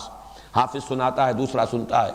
تاکہ یہ کہ تراویح میں سنانے کے لیے تازہ ہو جائے، تو رمضان مبارک میں حضور اور حضرت جبرائیل مذاکرہ کرتے تھے، قرآن مجید کا دورہ ہوتا تھا قرآن کا۔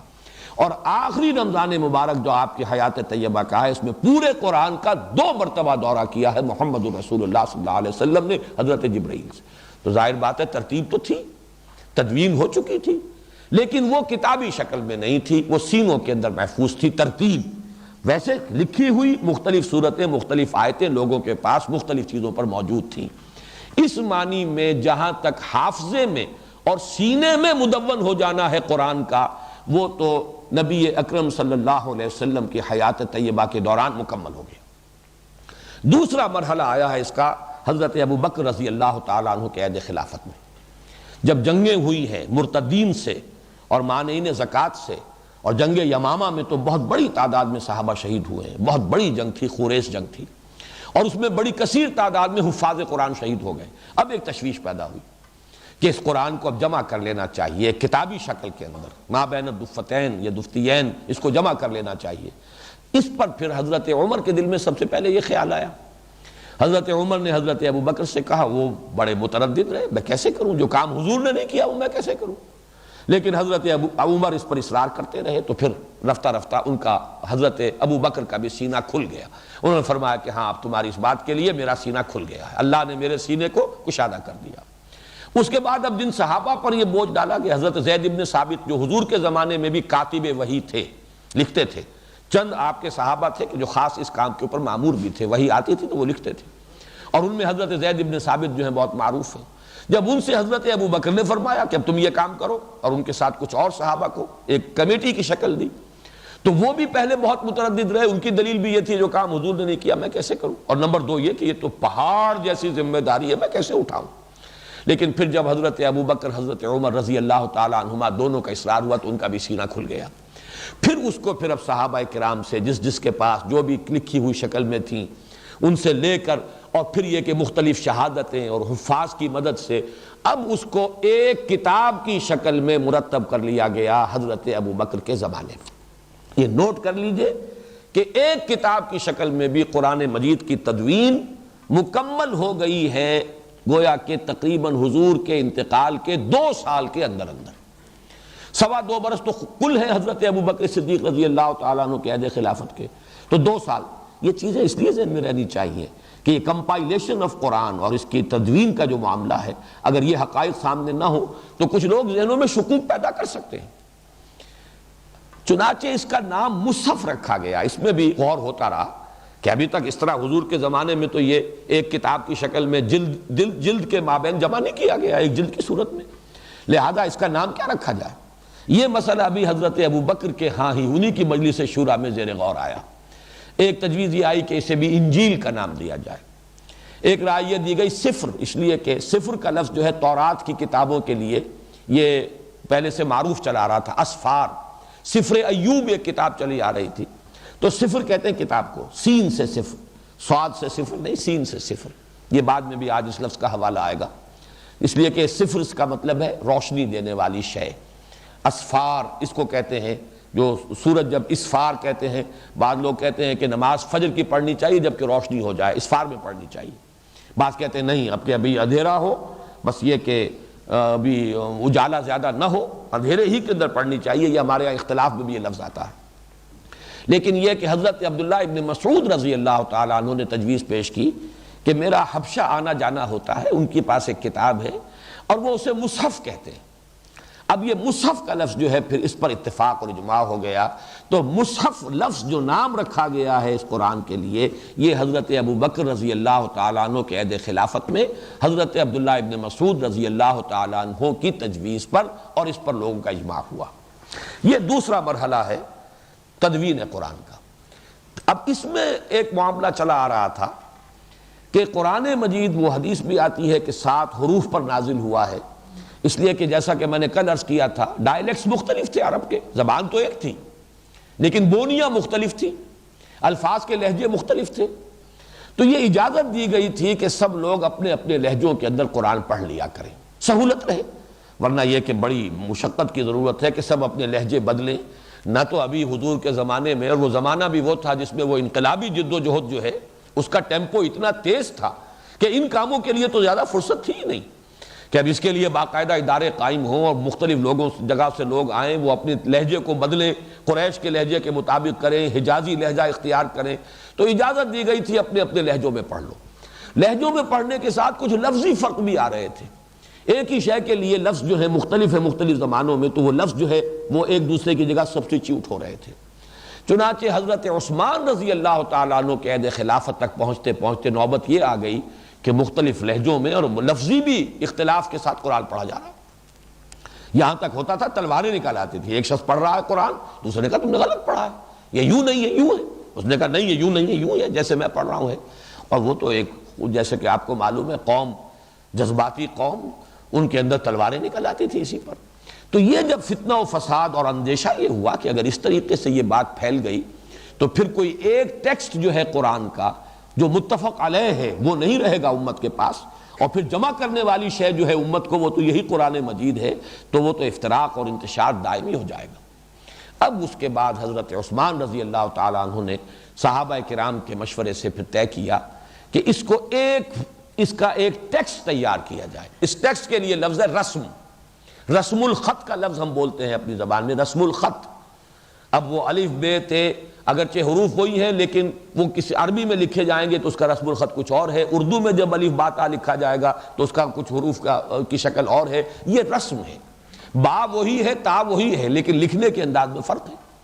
تو ایک ٹیکسٹ پر ایک رسم الخط پر جمع کیا پھر حضرت عثمان رضی اللہ تعالیٰ عنہ، انہوں نے بھی ایک کمیٹی بنائی اور اس کمیٹی کو یہ حکم دے دیا گیا کہ تمام لہجوں کو رد کر کے جو قریش کا لہجہ ہے اس پر جو قرات ہے اس پر ٹیکسٹ تیار کرو، ایگریڈ ٹیکسٹ۔ قراتیں مختلف ہیں اب بھی، مثلا ملک کا لفظ لکھا جائے گا، لکھنے کی شکل یہ نہیں ہوگی مالک یوم الدین سورہ فاتحہ میں میم الف ما لام کاف لا اگر لکھ بنے تو پھر تو یہ مالک ہی پڑھا جائے گا، ملک نہیں پڑھا جا سکتا۔ لیکن قرات میں چونکہ ملک بھی ہے، ایک قرات یہ بھی ہے، تو لکھا جائے گا میم لام کاف، میم پر زبر اگر پڑا ہوا زبر ہے تو یہ ملک بن گیا، اور میم پر زبر کھڑا ہو گیا تو یہ مالک بن گیا۔ تو یہ جو ہے بہت بڑا کارنامہ ہے جو حضرت عثمان رضی اللہ تعالیٰ عنہ نے صحابہ کے مشورے سے سر انجام دیا کہ اس کا ایک رسم الخط معین ہو گیا، اور وہ مصاحف عثمان تیار کیے گئے۔ اس کے بارے میں بعض روایات میں 4 اس کی نقول تیار کی گئیں، بعض میں 5، بعض میں 7۔ ان 7 میں سے ایک مدینے میں رکھا گیا اس کا آفیشل ورشن، اور اس کی نقلیں پھر ایک مکہ مکرمہ، پھر ایک دمشق، ایک کوفہ، ایک یمن، ایک بحرین اور ایک بصرہ کو بھیج دی گئی۔ انہی میں سے کوئی نقل جو ہے وہ اب بھی موجود ہے، ترکی میں موجود ہے، تاشقند میں موجود ہے۔ تو یہ وہ مصاحف عثمان ہیں جو تیار کیے گئے تھے۔ اب یہاں میں توجہ دلانا چاہتا ہوں، حضرت عثمان رضی اللہ تعالیٰ عنہ کے بارے میں ہمارے خطبات میں لفظ آ جاتا ہے جامع آیات القرآن، عثمان ابن عفان رضی اللہ تعالیٰ عنہ۔ چونکہ وہاں کچھ قوافی جمع کر کے ایک خاص انداز پیدا کیا گیا ہے، صوتی آہنگ اس کے اندر بھی ایک میوزک جو ہے وہ لایا گیا ہے، غنائیت ہے، لیکن الفاظ آ گئے جامع آیات القرآن، اور اس قدر غلط اور اتنے یہ گمراہ کن الفاظ ہیں۔ اس سے تصور یہ پیدا ہوتا ہے کہ آیات قرآنیہ کو سب سے پہلی مرتبہ جمع کیا حضرت عثمان نے رضی اللہ تعالیٰ عنہ۔ یہ قرآن پر سے اعتماد کو ہٹا دینے والی بات ہے۔ آیات قرآنیہ تو جمع ہو چکی حضور کے زمانے میں، سورتیں وجود میں آ چکی حضور کے زمانے میں، سورتوں کی تدوین ہو چکی حضور کی آیات طیبہ میں،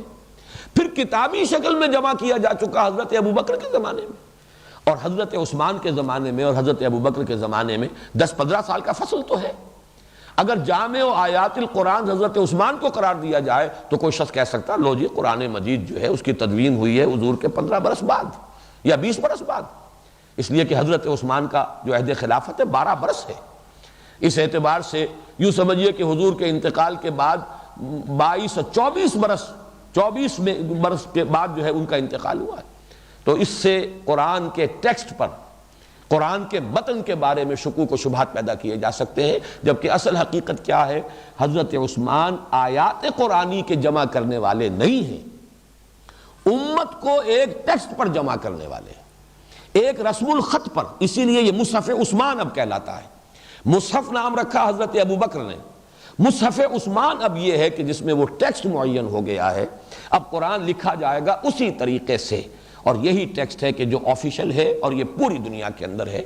کہیں ہمارے ہاں چونکہ عام جو طباعتی ادارے ہیں اہتمام نہیں کرتے، وہ مختلف طریقے پر لکھ دیتے ہیں، غلطیاں بھی آ جاتی ہیں، ان کے سامنے اپنے جو ہے مفادات رہتے ہیں، کم خرچ سے اور زیادہ نفع حاصل کرنے کی کوشش۔ لیکن یہ کہ اس کا اہتمام اب جو ہوا ہے سعودی عرب نے خاص طور پر، یہ بڑی نیکی کمائی ہے، اس لیے کہ ایک نیکی مصر نے کمائی تھی قرآن کی حفاظت کے زمانے میں، اس دور میں، اس لیے کہ یہ خبر عام ہوئی اور اس کی شواہد مل گئے کہ اسرائیل نے، یہودیوں نے قراءت قرآن مجید کے اندر گڑبڑ کر کے، تحریف کر کے اور اس کو عام کرنے کی کوشش کی۔ تو حکومت مصر نے پھر جو ان کے قراء تھے چوٹی کے، قاری محمود خلیل حسری اور عبد الباسط عبد الصمد، ان سے قرآن مجید مختلف قراءتوں میں ترتیل کی شکل میں پورے تلاوت کر کے اور ان کے ریکارڈ تیار کیے، کیسٹس تیار کیے، اور وہ دنیا میں پھیل گئے ہیں کہ اب وہ گویا کہ ایک ریفرنس کا کام دیں گے۔ ان کے ہوتے ہوئے اب کسی کے لیے ممکن نہیں ہے کہ اس طرح قراءت کے حوالے سے اور ان کیسٹوں کے حوالے سے قرآن میں تحریر کر سکے۔ اسی طریقے سے یہ کام سعودی عرب کی حکومت نے بہت بڑا فاؤنڈیشن بنایا ہے، وہ کروڑوں روپے، کروڑوں ڈالر کے خرچے سے بنا ہے،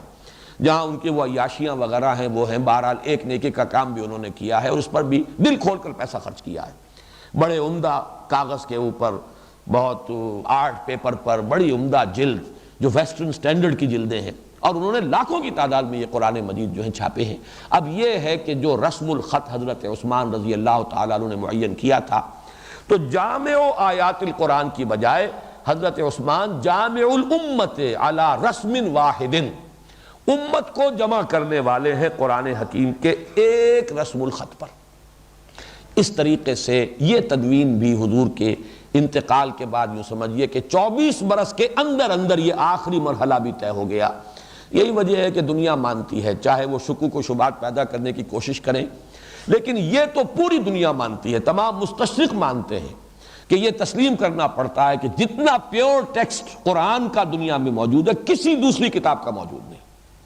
یہ بات وہ ہے کہ جو غیروں کو، اور وہ یہ کہ الفضل ما شہدت بہ الاعداء، دشمن بھی اگر اس حقیقت کو تسلیم کرنے پر مجبور ہو جائیں تو یہ گویا کہ ایک ثبوت ہوتا ہے آخری کسی شے کے لیے۔ تو یہ بات پوری دنیا میں مسلم ہے کہ ٹیکسٹ جو ہے قرآن کا وہ محفوظ ہے، یا کم سے کم جتنا محفوظ ٹیکسٹ قرآن کا ہے۔ یعنی قراءت کے فرق ہیں تو وہ بھی ریکارڈڈ ہے، وہ 7 قراءت اور 10 قراءت وہ بھی ریکارڈڈ ہیں، ان میں بھی ایک ایک حرف کی بات جو ہے مدون ہے کہ اس قراءت کے اندر یہ لفظ جو ہے اس زبر کے ساتھ پڑھا گیا یا زیر کے ساتھ پڑھا گیا، اور یہ تمام کے تمام آفیشل قراءتیں ہیں۔ باقی جہاں تک رسم الخط ہے اس کا ٹیکسٹ وہ معین کر دیا حضرت عثمان رضی اللہ تعالیٰ عنہ نے، اور یہ ان کا ایک بہت بڑا احسان ہے امت مسلمہ پر۔ وقت تو بڑی تیزی سے گزر رہا ہے، تو میرے تو موضوعات یہ تو میں نے کل کے لیے رکھے ہوئے تھے جو آج میں نے آپ کے سامنے بیان کیے ہیں۔ بہرحال جو بھی ہو جائے، باقی یہ چیزیں جو ہیں ہمارے درس کے دوران آتی رہیں گی تدریجاً۔ میں نے اس کے لیے جو بھی اس وقت نوٹس بنا لیے ہیں، میں اس کو زیادہ طویل نہیں کرنا چاہتا، اور اگلے ہفتے سے پروگرام کے مطابق سورہ فاتحہ کا درس انشاءاللہ شروع کرنا ہے۔ لیکن اگلا جو موضوع ہے اس تعارف قرآن کے ضمن میں، وہ ہے قرآن کا موضوع۔ سبجیکٹ کیا ہے قرآن کا؟ قرآن کا موضوع ہونا چاہیے، ہر کتاب کا ایک موضوع ہے۔ قرآن کا موضوع کیا ہے؟ ایک لفظ میں قرآن کا موضوع ہے ہدایت، گائیڈنس۔ اور اس کے لیے میں چاہتا ہوں کہ ایک تو یہ کہ قرآن مجید جو اپنے آپ کو ہدن اور الہدا قرار دیتا ہے، تو چند آیات کا حوالہ تیزی کے ساتھ دے دوں۔ سورہ بقرہ ہی میں ہدن للمتقین کے الفاظ بھی آئے، شروع میں ہدن للناس کے الفاظ بھی آئے، پوری نوع انسانی کے لیے ہدایت۔ سورہ یونس میں ہدم و رحمت للمؤمنین، اسی طرح سورہ لقمان میں ہدم و رحمت للمحسنین، سورہ بقرہ اور سورہ نمل میں ہدم و بشرا للمؤمنین، اور سورہ آل عمران میں ہدم و موعظۃ للمتقین۔ معلوم ہوا کہ ہدن کا لفظ جو ہے قرآن حکیم کے لیے یہ کثرت کے ساتھ آیا، لیکن صرف نکرہ نہیں ہے، یہ الف لام کے ساتھ معرفہ بن کر بھی آیا ہے قرآن مجید میں، 3 مرتبہ تو اس آیت میں آیا جو حضور صلی اللہ علیہ وسلم کی بعثت کے مقصد کو معین کرنے کے لیے، جو وہ آپ کی مقصد بعثت کی امتیازی شان ہے، اس کے بیان میں 3 مرتبہ قرآن میں آئی۔ هو الذی ارسل رسولہ بالہدی ودین الحق، بالہدی، الہدی، the guidance, the final guidance, the complete guidance, آخری ہدایت۔ بقول اقبال، نوع انسان را پیام آخری، حامل او رحمت للعالمین، یہ آخری گائیڈنس ہے، مکمل ہدایت ہے۔ اسی طرح سورۃ النجم میں فرمایا وَلَقَدْ جَاءَهُم مِّن رَّبِّهِمُ الْهُدَىٰ، الہدیٰ، یہ الہدیٰ ہے، یہ اس کا نام بھی ہے جیسا کہ میں نے پہلے عرض کیا تھا، اور یہ صرف ہدن نہیں ہے، ہدن کا لفظ تورات کے لیے بھی آیا ہے، ہدن کا لفظ انجیل کے لیے بھی آیا، الہدیٰ یہ قرآن حکیم ہے، the final and the complete guidance. اسی طرح سورہ جن میں بڑی پیاری ہے اصل میں وہ سورت، اس اعتبار سے شروع ہوتی ہے اِنَّا سَمِعْنَا قُرْآنًا عَجَبًا، ہم نے سنا، جنوں نے کہا آ کر اپنے ہم قوم کے لوگوں جنوں سے، ہم نے ایک بڑا بہت خوبصورت، بہت دل کو لبھانے والا قرآن سنا ہے۔ اور درمیان میں آتا ہے وَأَنَّا، اور ہم نے جب کہ لَمَّا سَمِعْنَا الْهُدَىٰ آمَنَّا بِهِ، ہم نے جب وہ الہدیٰ سنا تو ہم تو اس پر ایمان لے آئے۔ گویا کہ سورہ جن نے معین کیا القرآن یا قرآن عجباً اور الہدیٰ، یہ گویا کہ مترادف ہیں۔ اسی طریقے سے سورہ بنی اسرائیل اور سورہ کہف میں آیا وَمَا مَنَعَ النَّاسَ أَن يُؤْمِنُوا إِذْ جَاءَهُمُ الْهُدَىٰ، کیا شے ہے جو روکتی ہے لوگوں کو ایمان لانے سے جبکہ ان کے پاس الہدیٰ آ چکی۔ تو یہ الہدیٰ معرفہ کی شکل میں، اور ہدن یہ تو بہت ہی کثرت کے ساتھ قرآن مجید میں قرآن کے لیے آیا، اس کے موضوع کو معین کرنے کے لیے، اس کا سبجیکٹ میٹر کیا ہے۔ لیکن اس کے لیے میں خاص طور پر اشارہ کرنا چاہتا ہوں، اور چونکہ وہ ہمارے مسلسل درس میں جلدی آ جائے گا، سورہ بقرہ کا 4تھا رکوع وہ بڑا اہم ہے۔ اس میں علم انسانی کے لیے 2 الفاظ علیحدہ علیحدہ استعمال کیے گئے۔ ایک اس کے شروع میں ہے علم آدم الاسماء کلہا، اور یہی خلافت کی بنیاد ہے۔ جب اللہ تعالیٰ نے فرمایا کہ میں انی جاعل فی الارض خلیفہ، تو فرشتوں کی طرف سے جو ایک استفہاماً پیش کیا گیا ایک بات، انہوں نے کہا کہ کیا اس کو خلیفہ بنائے گا کہ جو اس میں خوریزی کرے گا، اتجعل فیہا من یفسد فیہا ویسفک الدماء۔ اب ان کے اشکال کو رفع کیا ہے علم آدم الاسماء کے ذریعے سے۔ یہ ہے علم جو آدم کو دیا گیا، اور خلافت ارضی جو ہے اس کی بنیاد یہی ہے۔ جو قوم اس علم کے اندر آگے ترقی کرے گی خلافت ارضی اسی کو ملے گی۔ البتہ اسی رکوع کے آخر میں فرمایا گیا جب حضرت آدم علیہ السلام سے جو بھی خطا ہوئی اور شیطان کے اغوا میں سے متاثر ہو کر اللہ تعالیٰ کا جو حکم تھا اس کی خلاف ورزی ہو گئی، لیکن پھر انہوں نے توبہ کی اور اللہ نے توبہ کو قبول کرنے کا بھی اعلان کر دیا۔ فَتَلَقَّىٰ آدَمُ مِن رَّبِّهِ كَلِمَاتٍ فَتَابَ عَلَيْهِ، آخری بات فرمائی کہ اب جاؤ، اب زمین کے لیے تمہیں پیدا کیا گیا، زمین کے لیے بنایا گیا، اس کی خلافت جو ہے وہ ہے تمہارا اصل مقام، جاؤ اپنا چارج سنبھالو۔ البتہ چارٹر جو ہے ہمیشہ کے لیے فَإِمَّا يَأْتِيَنَّكُم مِّنِّي هُدًى فَمَن تَبِعَ هُدَايَ فَلَا خَوْفٌ عَلَيْهِمْ وَلَا هُمْ يَحْزَنُونَ۔ تو جب بھی میری طرف سے تمہارے پاس اور تمہاری نسل کے پاس ہدایت آئے تو جو کوئی بھی ہدایت کی پیروی کرے گا اس کے لیے نہ خوف ہے نہ حزن۔ تو گویا کہ علم اور یہاں ہدایت، ہدن، یہ 2 ہیں چیزیں کہ جو سورہ بقرہ کے اس 4تھے رکوع میں ایک کا آغاز میں ذکر ہے، ایک کا اختتام پر ذکر ہے۔ اس کے حوالے سے نوٹ کر لیجئے کہ جو ایک عام کہاوت ہے العلم و علمان، علم 2 ہیں، اس کے ساتھ تو پھر اس کو مکمل کیا جاتا ہے علم الابدان و علم الادیان، ابدان کا علم یا فزیکل آبجیکٹس کا علم، اور ایک علم الادیان ہے وہ ہدایت، وہ گائیڈنس ہے، فکر و نظر کی ہدایت اور فعل و عمل کے لیے ہدایت اور رہنمائی۔ لیکن اس کو آپ علم الابدان اور علم الادیان کو اپنے ذہن میں قائم کیجئے، ایک ہے انسانی علم اور ایک ہے ہدایت ربانی جو اللہ کی طرف سے آتی ہے۔ انسانی علم کا تجزیہ کریں گے تو وہ 2 چیزوں پر مبنی ہے کل انسانی علم۔ علم بالحواس، آنکھ دیکھتی ہے، کان سنتے ہیں، اور جو حواس ہیں ان سے معلومات، سینس ڈیٹا جسے آپ کہتے ہیں وہ فراہم ہوتا ہے۔ اور علم بالعقل، اب عقل ہے، وہ آپ کے پاس کمپیوٹر ہے، استنباط کرتا ہے، استنتاج کرتا ہے، استدلال کرتا ہے، نتیجے نکالتا ہے، جوڑتا ہے، ان کو جوڑ کر اور آگے علم کو آگے بڑھاتا ہے۔ یہ عقل اور حواس، ان دونوں سے جو علم حاصل ہوا یہ انسانی علم ہے۔ اور یہ علم بالقلب ہے یا علم بالروح ہے، اس لیے کہ وحی جو ہے خود روح ہے، روح من امرنا، میں نے کل عرض کیا تھا، اس کا لانے والا الروح الامین، روح القدس، اور اس کو ریسیو کرنے والی، اس کی ریسیپینٹ روح محمدی صلی اللہ علیہ وسلم، اور روح کا مسکن ہے قلب۔ تو یہ علم بالقلب یا علم بالروح ہے، اور وہ ہے وحی کا علم۔ ان دونوں علموں کی مزید اپنے ذہن میں یہ تقسیم رکھیے کہ انسانی علم جو علم بالحواس اور علم بالعقل سے اس پر مبنی ہے، دو چیزوں پر، اس کے بھی دو گوشے بنتے ہیں، دونوں کے نتیجے میں تقسیم ہوئی۔ ایک خالص سائنسی علوم ہے، فزیکل سائنسز تدریجاً بڑھ رہی ہیں، پچھلے 200 سال میں بڑا ایکسپلوژن ہوا ہے، علم کا بڑا ایکسپلوژن ہے، بہت وسعت ہوئی ہے، اور بڑی تیزی کے ساتھ یہ علم اور اس کے ساتھ ٹیکنالوجی جو ہے بڑھتی چلی جا رہی ہے۔ اب تو جینیٹکس کے اندر جینیٹک انجینئرنگ ہو رہی ہے،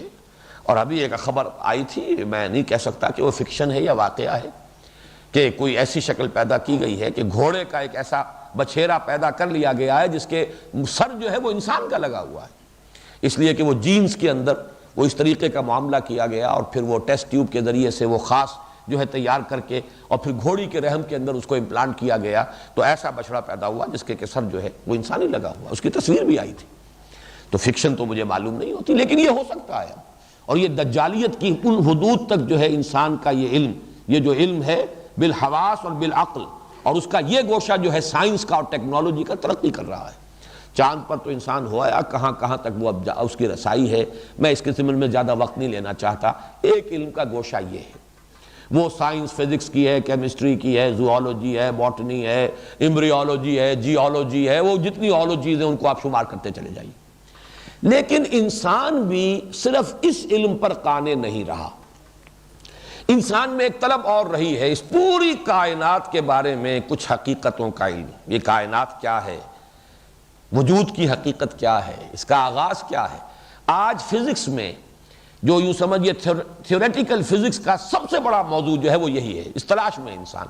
کیسے یہ کائنات وجود میں آئی۔ یہ بگ بینگ کے حوالے سے جو نظریات اس وقت ہیں، اور ایکسپینڈنگ یونیورس کا جو نظریہ ہے، یہ سب کیا ہے، لگا ہوا انسان تلاش کرنا چاہتا، شروع کیسے ہوا تھا، اوریجن آف سپیشیز کیا ہے، ڈارون کی وہ ساری محنت، یہ کس طریقے سے علیحدہ علیحدہ جو ہیں حیوانات کی جو سپیشیزیں وجود میں آئی ہیں۔ تو انسان کی کوشش رہی ہے ہمیشہ سے کہ کائنات کے جو سربستہ راز ہیں ان کو بھی کھولے، لہٰذا عقل کے ذریعے سے انسان نے کائنات کے بنیادی سوالات کا جواب دینے کے لیے جو علم تیار کیا اسے میں فلسفہ کہتے ہیں، ما بعد الطبیعیات، میٹا فزکس، اسی کی شاخیں ہیں، وہ منطق بھی ہے، پھر وہ اس میں نفسیات بھی ہے، اخلاقیات بھی ہے، اور اس سے آگے بڑھ کر اب سوشل سائنسز، انسان چاہتا ہے کہ کچھ اصول اسے معلوم ہو، معاشرتی بہبود کے اصول کیا ہیں، معاشی نظام کے لیے اصول کیا ہیں، تو یہ بھی انسانی علم ہے، فلسفہ و مابعد طبیعیات۔ اور ادھر یہ سوشل سائنسز، پولیٹیکل سائنس ہے، آپ کی اکنامکس ہے، پورا نظام ہے، معاشی نظام کا معاملہ ہے، یہ سب علم انسانی ہے۔ اب قرآن مجید سے جو الہدا، یہ ہدن جو ہے، فَإِمَّا يَأْتِيَنَّكُم مِّنِّي ہدن، یہ ہدن حضرت آدم سے لے کر حضرت محمد تک صلی اللہ علیہ وسلم،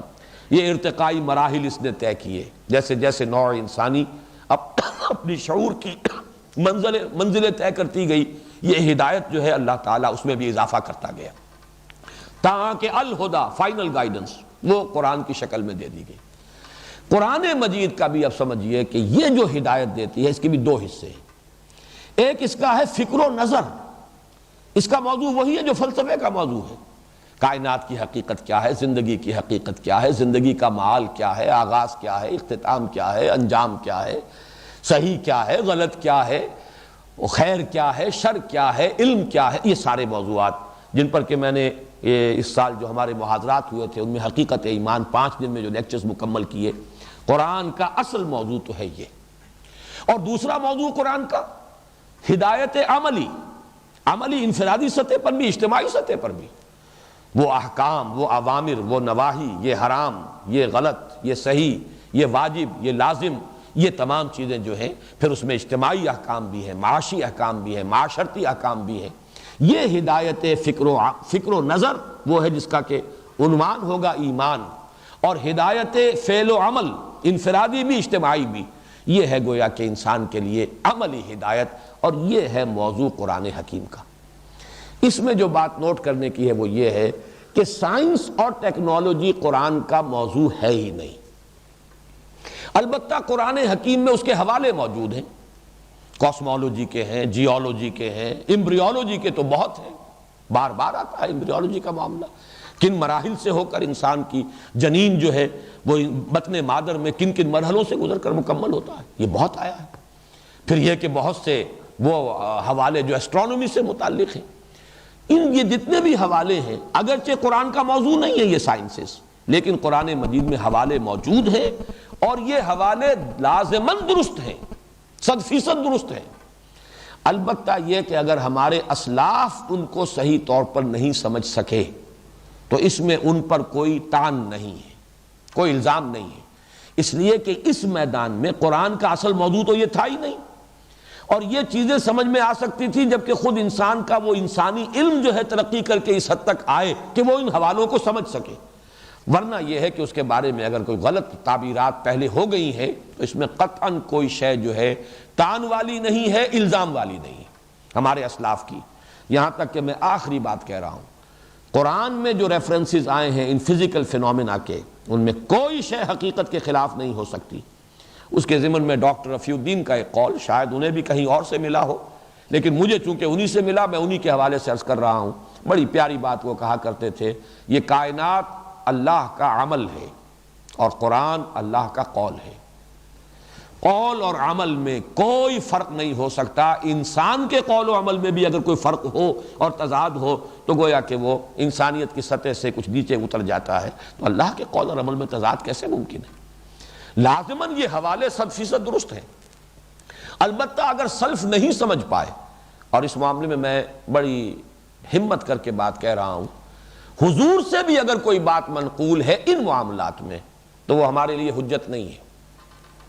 اس لیے کہ حضور یہ چیزیں سکھانے نہیں آئے تھے۔ اس میں میں چاہتا ہوں کہ بہت اہم واقعہ ہے تعبیر نخل کا، جس کو سامنے رکھیے۔ تعبیر نخل، چونکہ حضور صلی اللہ علیہ وسلم مکے میں پیدا ہوئے، مکے میں رہے، تجارت آپ نے کی، تجارت کے تمام اسرار و رموز سے آپ واقف تھے، لیکن مکہ وادی غیر ذی زرع تھا، اس میں پیداوار تھی ہی نہیں، زراعت تھی نہیں، لہذا آپ زراعت کے اصولوں سے واقف نہیں تھے۔ مدینہ تشریف لائے تو آپ نے دیکھا کہ یہاں جو انصار تھے مدینہ کے، وہ تعبیر نخل، یہ عین سے تعبیر نہیں ہے، حمزہ سے ہے، الف سے لکھا جائے گا اور الف پر حمزہ پڑے گا، تعبیر نخل سے مراد یہ ہے کہ یہ جو نر اور مادہ مختلف پودے ہوتے ہیں کھجور کے، ان کو اگر قریب لے آیا جائے، ان کے جو خوشے بنیں گے تو ان کی فرٹیلائزیشن کا امکان زیادہ ہو جاتا ہے، وہ علیحدہ علیحدہ رہیں گے، فرٹیلائزیشن جو ہے پر چانس ہے پھر جو ہوگی یا نہیں ہوگی، تو وہ کرتے تھے، تجربے سے انہیں معلوم ہوا کہ ان کو قریب قریب لے آیا جائے ان پھولوں کو، تو اس سے یہ ہے کہ فرٹیلائزیشن زیادہ ہوتی ہے، فرٹیلائزیشن زیادہ ہوگی، پھل زیادہ ہوگا، جھاڑ زیادہ ہوگا پنجابی کے اصطلاح میں، وہ یہ کرتے تھے۔ حضور صلی اللہ علیہ وسلم نے آ کے دیکھا کہ یہ ان کا معمول ہے، آپ نے فرمایا آپ لوگ ایسا نہ کریں تو کیا ہے، گویا کہ ایک بات آپ نے فرمائی اپنے اجتہاد پر، اپنے ایک فہم کے مطابق، کہ قدرت خود اہتمام کرتی ہے، یہ تو ساری چیزیں جو ہیں قدرت نے انسانوں کے اوپر چھوڑا نہیں ہے، یہ سارا نظام قدرت کا ہے، خودکار نظام ہے، آٹومیٹک نظام ہے، آپ لوگ اس کے اندر اس طرح سے دخل نہ دیں تو کیا ہے۔ صحابہ کے لیے حضور کا اس طرح کیجولی کہہ دینا بھی گویا کہ حکم کے درجے میں تھا، انہوں نے نہیں کیا، اور جھاڑ کم ہوا، فصل کم ہوئی۔ اب یہ بات کہی گئی حضور سے کہ حضور آپ نے یہ فرمایا تھا تو ہم نے اس مرتبہ وہ تعبیر نہیں کی اور فصل کم ہوئی ہے، تو آپ نے فرمایا دیکھو انتم اعلم بامور دنیاکم، یہ جو تمہارے دنیاوی معاملات ہیں جن کی بنیاد تجربہ ہے، اس تجربے کے معاملے میں، یہ تجربہ وہ جو ایکسپیریمنٹیشن ہے، سائنس کی بنیاد یہی ہے، سائنس بڑھتی اسی سے ہے، یہ تجربہ جو ہے اس کی بنا پر جو بھی تمہارے کچھ تم نے چیزیں سمجھی ہیں، سیکھی ہیں، اپنے ان چیزوں سے تم زیادہ واقف ہو، میں جو کچھ سکھانے آیا ہوں وہ مجھ سے لو۔ اس اعتبار سے یہ حدیث بہت بنیادی حدیث ہے۔ تو جب حضور صلی اللہ علیہ وسلم نے خود اپنے بارے میں یہ فرما دیا انتم عالم بامور دنیاکم، تو ہمارے لیے گویا کہ آخری درجے میں یہ سند ہے کہ سائنٹیفک فینومینا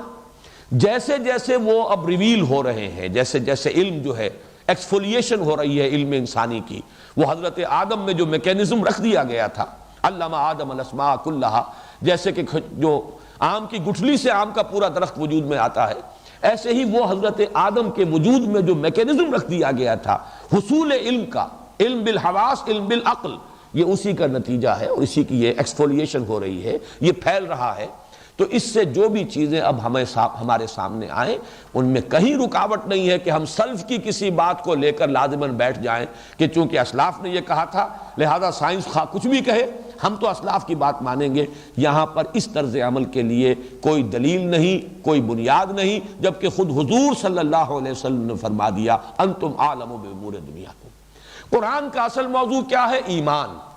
ما وراء الطبیعات، علم غیب، یؤمنون بالغیب، جو کہ سورہ بقرہ کے بالکل آغاز میں آ گیا ہے، جو تمہارے عالم محسوسات سے ماوراء ہے،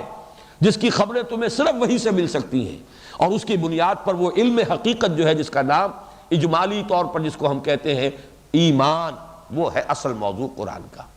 ہدایت عملی، یہ کرو یہ نہ کرو، تمدنی میدان میں، معاشرتی مسائل میں، معاشی اور اقتصادی مسائل میں، یہ چیزیں ہیں کھانے کی اور یہ چیزیں نہیں ہیں کھانے کی، یہ حرام ہیں، یہ نجس ہیں، یہ ناپاک ہیں، یہ چیزیں جو ہے یہ علم ہے کہ جو دیا ہے محمد الرسول اللہ صلی اللہ علیہ وسلم نے، اور قرآن کا موضوع اصل میں یہی ہے۔ البتہ یہ کہ اس میں یہ بات مزید نوٹ کر لیجئے کہ جو قرآن میں فینومینا آئے ہیں، جو بھی ریفرنس ہے، حوالے، وہ غلط نہیں ہے، وہ تو لازماً درست ہے۔ وہ اگرچہ اصل موضوع نہیں ہے قرآن کا، لیکن کہنے والا وہی ہے جس نے کہ اس کائنات کو بنایا ہے، جس نے اس کے قوانین جو ہیں وہ مرتب کیے ہیں، معین کیے ہیں، لہذا اس کے خلاف کوئی بات نہیں ہو سکتی۔ اور اس پر اس دور میں جو ایک بہت بڑی کتاب آئی ڈاکٹر مورس بکائی کی، وہ میں سمجھتا ہوں کہ ہمارے اس دور میں جو بھی اس اعتبارات سے ترقی ہو رہی ہے، بہت سے اعتبارات سے اب حقیقتیں زیادہ منکشف ہو رہی ہیں،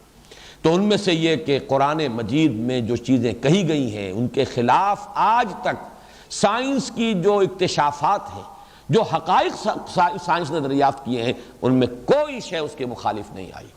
یہ ہو سکتا ہے جو کچھ سمجھا ہم نے پہلے، ہمارے مفسرین نے، اس کے خلاف کوئی بات آ جائے، لیکن قرآن مجید کے الفاظ جو ہیں ان کا وہ مفہوم آج جو نکھر کر سامنے آ رہا ہے، اس کے اعتبار سے فرینچ سرجن یہ ڈاکٹر مورس بکائی، ان کی کتاب دی قرآن دی بائبل اینڈ سائنس، اس نے ثابت کیا ہے کہ تورات میں تو چیزیں موجود ہیں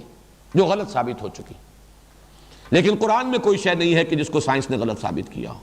تورات میں بھی کیوں ہے یہ بھی سمجھ لیجئے، تورات بھی اگرچہ اللہ کی کتاب تھی، اس میں بھی کوئی شے غلط نہیں ہو سکتی، لیکن اصل تورات گم ہو گئی۔ 100 برس تک تو تورات کا وجود نہیں رہا دنیا میں، جو تباہی ہوئی تھی نبوکدنضر کے ہاتھوں تقریباً 7ویں صدی قبل مسیح میں، اس کے بعد وہ تورات دنیا میں نہیں ہے۔ 100-150 برس کے بعد پھر لوگوں نے کچھ یادداشتوں سے وہ مرتب کیا ہے، تو اس میں ظاہر بات ہے اس وقت جو انسانی علم کی سطح تھی، انسانی علم کی سطح، اس کے اعتبارات سے تعبیرات تورات میں شامل ہو گئی، اس لیے کہ انسان تو اپنی سطح کے مطابق ہی سوچ سکتا تھا، لہذا وہ اصل تورات نہیں ہے، وہ تو تورات کے محرف ہونے کی وجہ سے اس میں ایسی چیزیں آ گئی ہیں کہ جو سائنس کی روح سے غلط ثابت ہوئیں، لیکن قرآن حکیم میں کوئی ایسی بات نہیں۔ بلکہ اس سے بھی آگے بڑھ کر، مورس بکائی سے آگے بڑھ کر، کینیڈا میں ایک بہت بڑے ایمبریولوجسٹ ہیں، ایمبریولوجی، علم الجنین جو ہے، یہ اناٹومی کا ایک خاص شعبہ ہے، اور یہ تو ابھی سمجھیے کہ ریسنٹلی مائکروسکوپ کی ایجاد ہی ابھی بہت ہی یعنی ریسنٹلی ہوئی ہے، پہلے بڑی کورس قسم کی مائکروسکوپ تھی، وہ جو بہت زیادہ پاورفل ہیں وہ تو اب آئی ہیں، لیکن یہ کہ علم جنین کے جو گوشے اب سامنے آئے ہیں، ڈاکٹر کیتھ ایل مور، جن کی کتاب جو ہے ایمبریولوجی پر وہ دنیا میں سند سمجھی جاتی ہے، ٹیکسٹ بک کی حیثیت سے یونیورسٹیز کے اندر پڑھائی جاتی ہے، اس نے حیرت کا اظہار کیا ہے کہ ہماری سمجھ میں نہیں آتا، ناقابل یقین ہے کہ 1400 برس قبل محمد نے صلی اللہ علیہ وسلم یہ تعبیرات کی، صحیح ترین تعبیرات وہ ہیں کہ جو قرآن مجید میں علم جنین سے متعلق ہیں۔ اور اسی کے حوالے سے وہ آیہ مبارکہ بھی اپنے ذہن میں رکھیے، یہ سورہ حامیم سجدہ میں سَنُرِيهِمْ آیَاتِنَا فِي الْآفَاقِ وَفِي أَنفُسِهِمْ حَتَّى يَتَبَيَّنَ لَهُمْ أَنَّهُ الْحَقُّ۔ قرآن نے یہ بات کہی تھی، ہم انہیں آیات آفاقی، آیات انفسی دکھاتے چلے جائیں گے، دکھائیں گے ان کو۔ یہ آیات الہیہ جو میں نے آج شروع میں لفظ استعمال کیا تھا، آیات آفاقی، آیات انفسی اور آیات قرآنیہ، ان میں اتنی مطابقت ہے کہ جیسے جیسے یہ آیات اور منکشف ہوں گی آفاقی، فزکس آگے بڑھے گی اور کیمسٹری آگے بڑھے گی اور زوالوجی آگے بڑھے گی اور ایمبریولوجی آگے بڑھے گی، تو جو حقائق منکشف ہوں گے، سنریہم آیاتنا فی الآفاق وفی انفسہم حتی یتبین لہم انہ الحق، کہ یہ بات اور کھلتی چلی جائے گی کہ قرآن حق ہے۔ قرآن اللہ کا کلام ہے، وہ اللہ جس نے اس کائنات کو بنایا، جس نے یہ قوانین فطرت بنائے،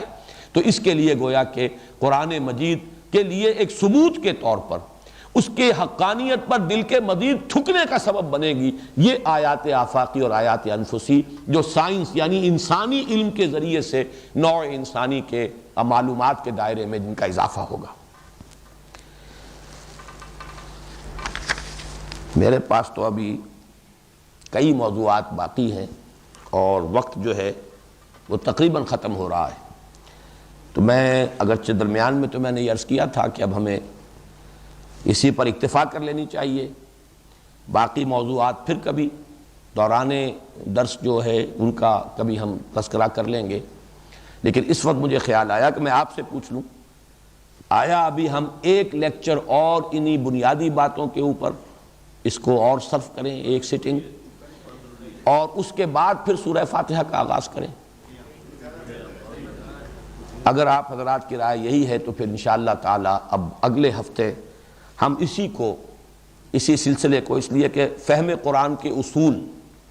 اگرچہ میرے پیش نظر کوئی اصول تفصیلاً زیر بحث لانے نہیں ہیں، لیکن کچھ بنیادی باتیں ہیں، اور خاص طور پر اس دور میں قرآن مجید پر غور و فکر کرنے کے لیے چند بنیادی باتیں جو ہیں ذہن میں جم جانی چاہیے۔ اسی طرح قرآن کے منزل من اللہ ہونے کا ثبوت کیا ہے، دل ٹھکے کس طور سے، یہ ایک دوسرا عنوان ہے جو میرے سامنے ہے۔ اعجاز قرآن کے اہم اور بنیادی وجوہ کیا ہیں، کس وجہ سے اسے معجزہ کہا جاتا ہے، یہ بھی علم قرآن اور قرآن مجید کے بارے میں بنیادی معلومات کے ضمن میں یہ بھی ایک اہم موضوع ہے۔ پھر یہ کہ اس کو حبل اللہ کس وجہ سے کہا گیا، کیا اس کے پہلو ہیں جن کی بنا پر یہ حبل اللہ ہے، اور آخری مسلمانوں پر قرآن مجید کے حقوق کیا ہیں، ہمارا طرز عمل قرآن کے ساتھ کیا ہونا چاہیے۔ یہ ابھی مزید عنوانات ہیں کہ جو میرے سامنے ہیں، اور میرا یہ خیال ہے کہ میں اپنی اس رائے کو بدل لوں، جیسا کہ آپ حضرات نے رائے دی ہے، تو اگلے ہفتے اب ہم پہلے ان موضوعات پر اس تمہیدی گفتگو کو مکمل کر لیں گے، پھر سورہ فاتحہ کے مطالعے کی طرف آگے بڑھیں گے۔ بارک اللہ لی ولکم فی القرآن العظیم ونفعنی وإیاکم بالآیات والذکر الحکیم۔